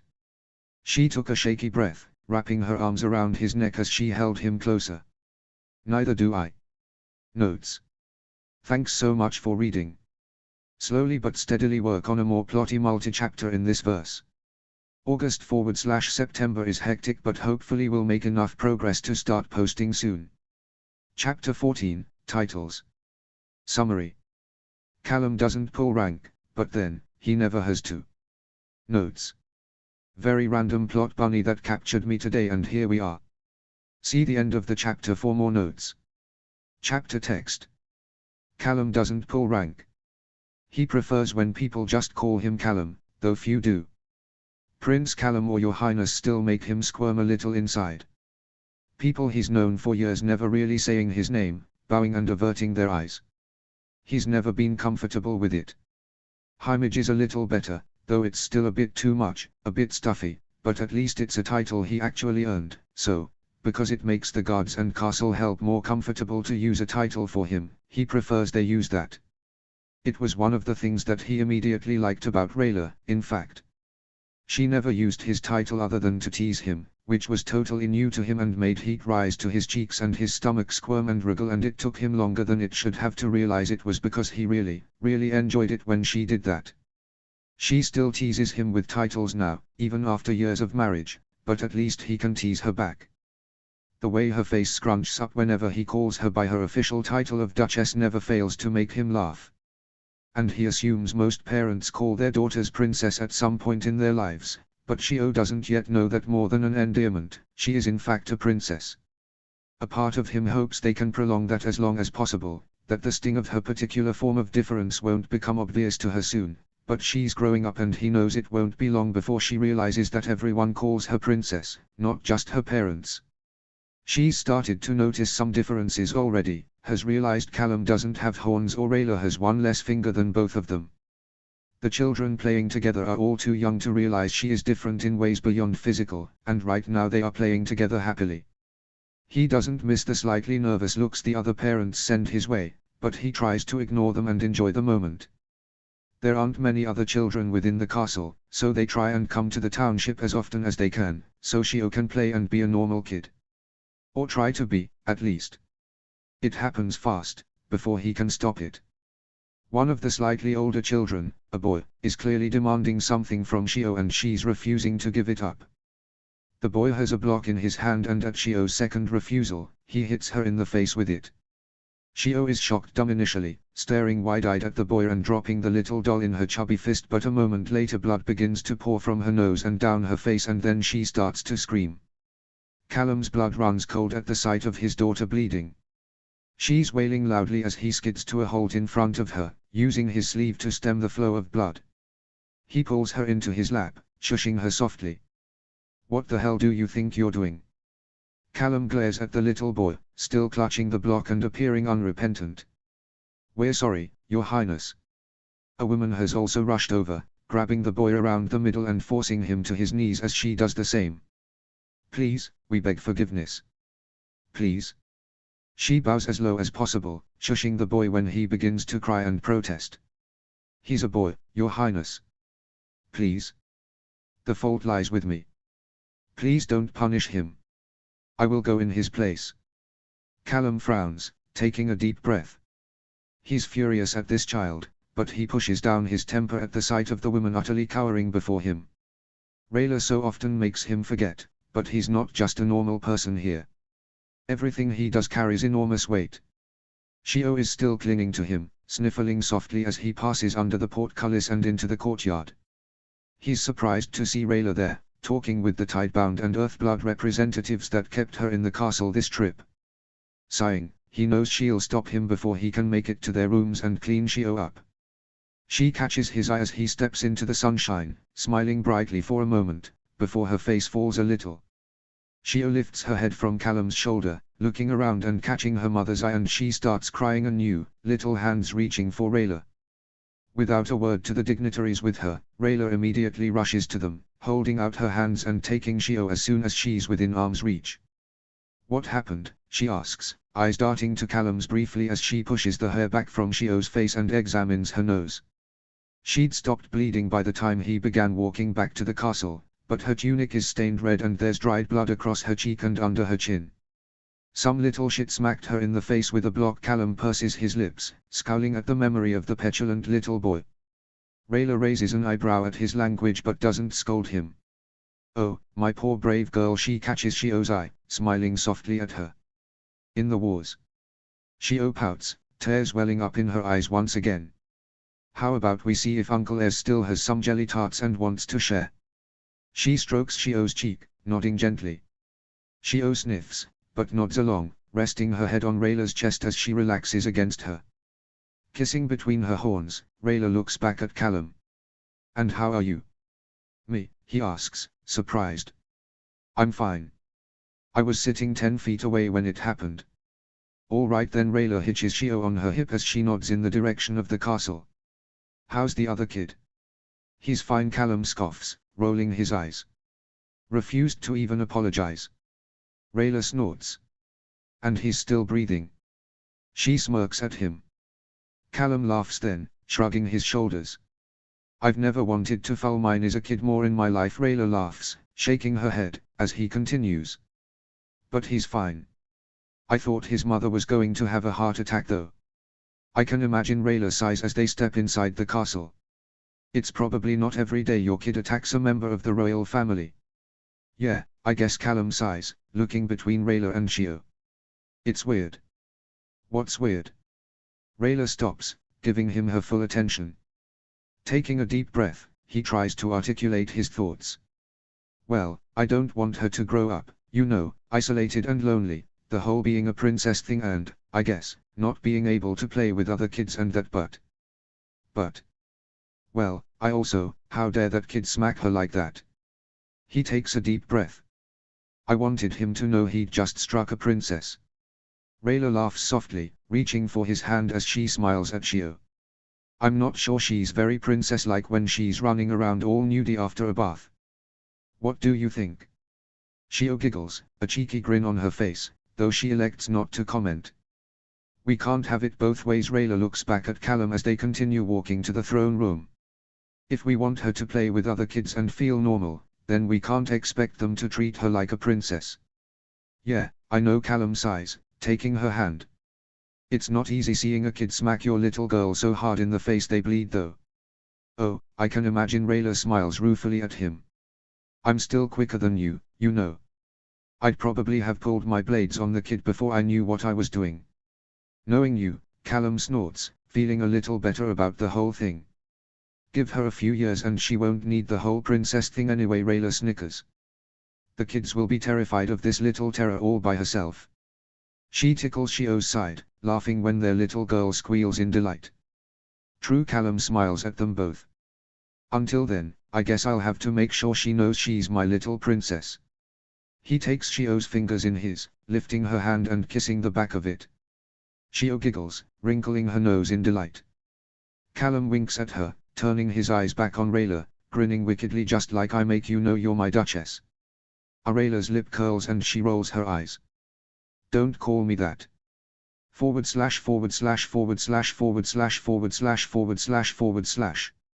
Snowtime shenanigans. Zuppy. Summary. Callum and Rayla were looking forward to a cute family trip to the annual Solstice Festival markets in Katolis, but their toddler daughter, Shio, had other plans. Notes. For Numptipilon. So, this was supposed to be up for the actual solstice, then Christmas Eve, and well, here we are. The rating is perhaps a little overzealous, but well, mild peril and occasional innuendo to follow. For Numpty Pylon, thanks personally for all the support and beautiful fic art. It's been a gift getting to know you this year. And from the fandom, if I may be so bold, thanks for the fics, art and screenshot edits. Hope you get some nice GLGG this holiday. See the end of the work for more notes. Work text. Rayla grinned at Shio as they entered the market. The markets in Katolis were usually one of Shio's favorite places, but Rayla knew she would be especially enamored with the winter solstice market. In truth, even Rayla herself had been blown away by the spectacle of the festival market her first winter in Katolis. They passed under a large arch decorated with pine branches, holly and bright shiny berries. Candles flickered and glowed, softly illuminating the various stalls that had sprung up to service the townsfolk. Delicious smells wafted through the air, scents Rayla now instinctively associated with the season: ginger and spices, mulled wine and hot chocolate. Shio looked around, mouth agape, momentarily stunned, silent and immobile by the fantastic scene. Glancing behind her, Rayla grinned to find Callum watching them intently. "Come here, dummy." She rolled her eyes, stopping, and waiting for him expectantly. Callum grinned, strolling up to her. "I have to commit this to memory." He smiled at Shio, adjusting her bright red crocheted cap, a gift from Opalai. Shio pulled at the garment, trying to rip it from her head, but only succeeding in pulling it over her eyes. Snorting, Rayla adjusted it again. "As if you ever need to commit things to memory," she teased. "There's a lot to take in here." Callum laughed, exasperated. "Even my memory isn't quite that good." "Aha." Rayla chuckled, adjusting Shio on her hip as the little one began to fuss. "It's not even Shio's first market." "True." Callum took the toddler, instinctively hoping she might settle with a change in parent. "But it's her first one where she can walk. It's going to be infinitely cuter. And more stressful." Rayla grinned, rolling her eyes as Shio continued to struggle, clearly no longer content to merely watch the action. Callum let her down, and they both immediately began running as Shio took off as quickly as her little toddler legs could take her. They shuffle ran after her, Rayla, still the more swift of the two, attempting to get ahead of Shio lest she trip and fall, while Callum remained behind her in case she elected to suddenly change direction. This was a dance they had performed many a time since Shio had learned to walk. Almost predictably, Shio made her way to a puppet show being preformed for a stunned group of children, most mesmerized by the brightly colored marionettes and high-pitched voices of the actors. Shio stopped suddenly, nearly tripping Callum up. She stood watching the antics, her mouth wide open. Rayla chuckled at her, sighing at the momentary peace. "Keeping you on your toes, I see." Rayla turned to find Ethery standing just behind her, a cup of steaming mulled wine in hand. "Hi Ethery." She stepped forward to hug him, trusting Callum had his eye on their wild daughter. "Enjoying the market?" Ethery had arrived late the previous night, the new tradition of spending the festive season with them in Katolis established once Shio came on the scene. The solstice was more of an event for Moonshadow elves, and Rayla and Callum had often traveled to Zadia to spend the holiday with him. Since Shio had become part of the family, however, such long trips were no longer easy, and so Ethery had elected to spend the solstice with them in Katolis. He had told them he would meet them at the market, insisting he still had some gifts to buy before tomorrow. "It's wonderful." He kissed her cheek, peering around her to glance at Shio, still standing motionless. "Better than last year, I think." "It gets better every year," Callum opined. "Especially now more elves are setting up stalls." "That smells amazing." Rayla nodded at Ethery's cup. "It is," he replied, offering her a taste. "I heard that Earthblood GLGG is truly the best, and, well, I'm not sure I disagree. The stall is on the other side of the market, by the bonfire." He gestured behind him. "Maybe we'll grab some on the way around." Rayla nodded in appreciation as she handed the mug back to Ethery. "You two go for a wander around." Ethery stepped closer to Shio. "I'll watch Shio." "Really?" Rayla asked, a little unsure. "She's a bit of a handful at the moment." "You were a constant handful." "I have experience, remember. And it'll give me an excuse to work off all those jelly tarts Ezran keeps insisting I eat. Etheri grinned, crouching down next to Shio. Hello little one. She took a moment but eventually glanced in his direction, her face lighting up when she realized who was speaking to her. Giggling, she rested her head against his knee, slapping his leg affectionately. Etheri laughed, ruffling her bobble hat. Honestly, go, enjoy yourselves. He glanced up at Callum and Rayla, smiling softly. Think of it as my festive gift to you. Callum took Rayla's hand, shrugging. It would make shopping for her presents a little easier. True. Rayla agreed as she knelt down in front of Shio. Mummy and Daddy are just going to go for a little while, okay honey? Grandpa Etheri will stay with you. Shio paid her no mind, not so much as looking away from the puppets. Snorting, Rayla stood back up. Well, I guess she's not too worried. Maybe we'll see you in about an hour. At the central platform. There's hourly performances and we promised Shio a Moonbury surprise. Perfect. Etheri smiled at them. Enjoy yourselves. Okay, if there are any problems, I'm sure we'll be easy to find. Callum smiled as he guided Rayla away. We'll be fine. Etheri insisted, waving them off. Okay, no matter what Etheri says, Shio will have him worn down in about 20 minutes, so let's do this quickly. Rayla dragged Callum behind her. And you want to spend that time shopping? Callum teased, pulling her gently back. Oh. What exactly do you have in mind? Rayla grinned, turning to face him. Well, not that, Callum snorted, stepping close to Rayla. It's a bit public, don't you think? Rayla blushed, smoothing the creases from his worn scarf. Didn't worry you at the Solstice Festival at the Moon Nexus? Callum flushed crimson, his eyes darting around. We were young and stupid then. I agree with young, stupid, well, that's still up for debate. Rayla stepped forward, kissing him softly but with just enough of a hint of restrained desire.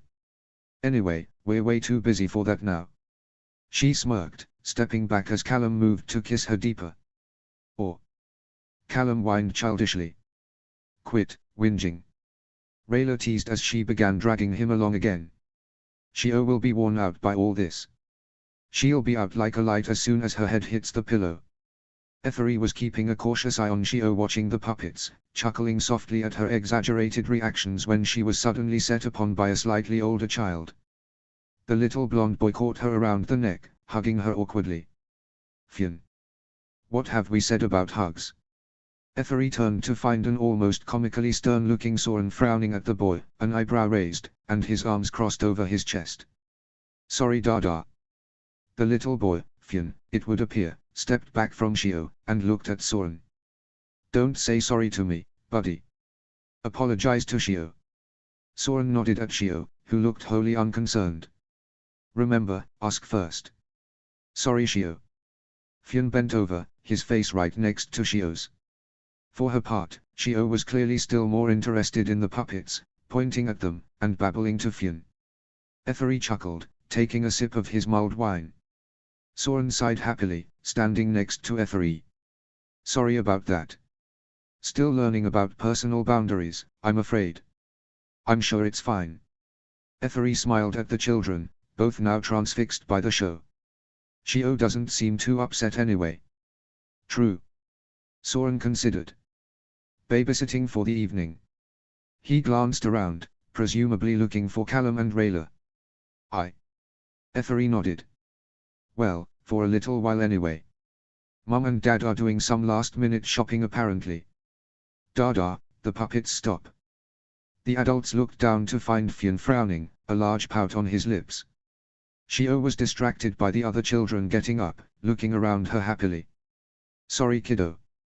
Soren knelt down next to his son. I'm sure they'll be back. How about we find you that gingerbread man and come back after? Okay.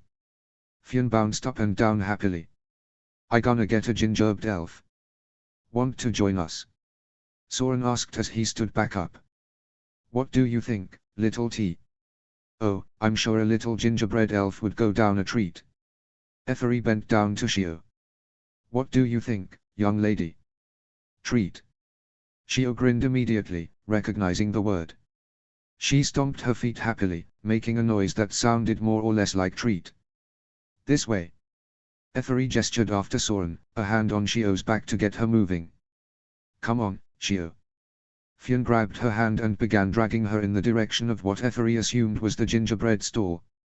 Gentle hands, Fionn. Soren commanded as he took off after them. So, the elf dolls as well as the paints, really? Callum asked skeptically. What? She gets your lame art stuff. She's definitely getting something I want to get her. Rayla counted out coins for the elf, smiling benevolently at them. They're styled like her family. Every elf kid had a set growing up. Fine. Callum chuckled, watching Rayla write down the particulars of their order. I never would have thought of you as a doll kid. He smiled softly, a hand on the small of her back. Thanks. We'll be back in 10 minutes. Rayla smiled at the doll maker, before she took Callum's hand, making her way in the direction of the bonfire and, presumably, the GLGG Eferi had raved about. And I was a doll kid, it's just all my dolls went on big adventures killing evil pirates and goblins. Okay, that sounds about right. Callum grinned, embracing her from behind. No humans. Rayla smirked back at him. Gotta give doll Rayla a challenge. Good. Soren asked the kids as they sat side by side on a bale of hay, happily munching on their gingerbread elves. Fionn nodded enthusiastically, while Shio only had eyes for the confection. Enjoying your time in Katolis so far? Soren blew on his hot chocolate, glancing back and forth between Eferi and the children. Though I only got here late yesterday. I stopped at the Moon Nexus with some items for the Moon Midge and ended up getting talked into staying for dinner. Eferi smiled. Ah, Luyan. Soren smiled fondly before starting. You know it's all worms, right? Eferi shrugged. I do, but well, it didn't look like a grub nor taste like one, so. Right. Soren nodded. I don't know why everyone freaked out. They insist on bringing our own food every time we go. If it looks like bread and tastes like bread, it's bread, my friend. Eferi laughed at Soren's reaction, glancing back to the hay bale only to find it empty. His stomach dropped as he looked around for the children. Soren seemed to follow his eyeline instinctively, spilling his hot chocolate as he craned around looking for Fionn. Fionn. Shio. He bellowed, as he shoved his mug onto one of the makeshift tables and jumped onto a hay bale so he could get a better view. The courting couple on the bale looked thoroughly unimpressed, though Soren paid them no mind. Damn it. He jumped down, looking to Eferi for help. Where could they have gone? Let's split up. Eferi looked around the bustling area. They can't have got far. Okay, circle around and meet you back here in 5 minutes. Soren confirmed, rushing away, his head snapping in various directions. Eferi immediately took off in the opposite direction, looking all over for the wayward children. So, how is it? Rayla asked over her steaming cup. She and Callum were sitting side by side on a hay bale, Callum's arm around her waist, her head resting on his shoulder. Perfect. Callum kissed the space between her horns, sighing happily. And the GLGG is pretty good too. Rayla chuckled, rolling her eyes. What, over 10 years and you're still sappy as ever? She leaned back to grin at him, her eyes sweeping over his face. Yeah, and you secretly still love it. Callum grinned, leaning forward to press his forehead against hers. I guess it's okay. She sighed, closing the small distance between them and pressing her lips against his. He tasted like wine and spices, warm and inviting. Even after all these years, experiences, trials and tribulations, he still gave her butterflies. The bonfire flickered invitingly beside them, its warmth relaxing and inviting. Rayla pulled back, smiling happily at Callum. Hard to believe how much has changed in 10 years. She sighed, her eyes wandering around the market briefly, taking in the happy mix of elves and humans. The uneasy stares and awkward conversations of the early years had mostly given way to a relaxed coexistence. True. Callum sighed, tucking a strand of hair behind her pointed ear. It's nice to have a little peace for a change. Eferi frowned as Soren came back into view, the blond man clearly unable to find the children either. Damn it. Soren swore as Effery approached. I was really hoping you'd have them. Me too. Effery continued to scan the crowds. Hey guys. They turned to find Ezran, flanked by his guards. All of them were happily munching on festive treats. Are you okay? Ezran's smile dropped quickly as he took in their panicked faces. We lost Fionn and Shio.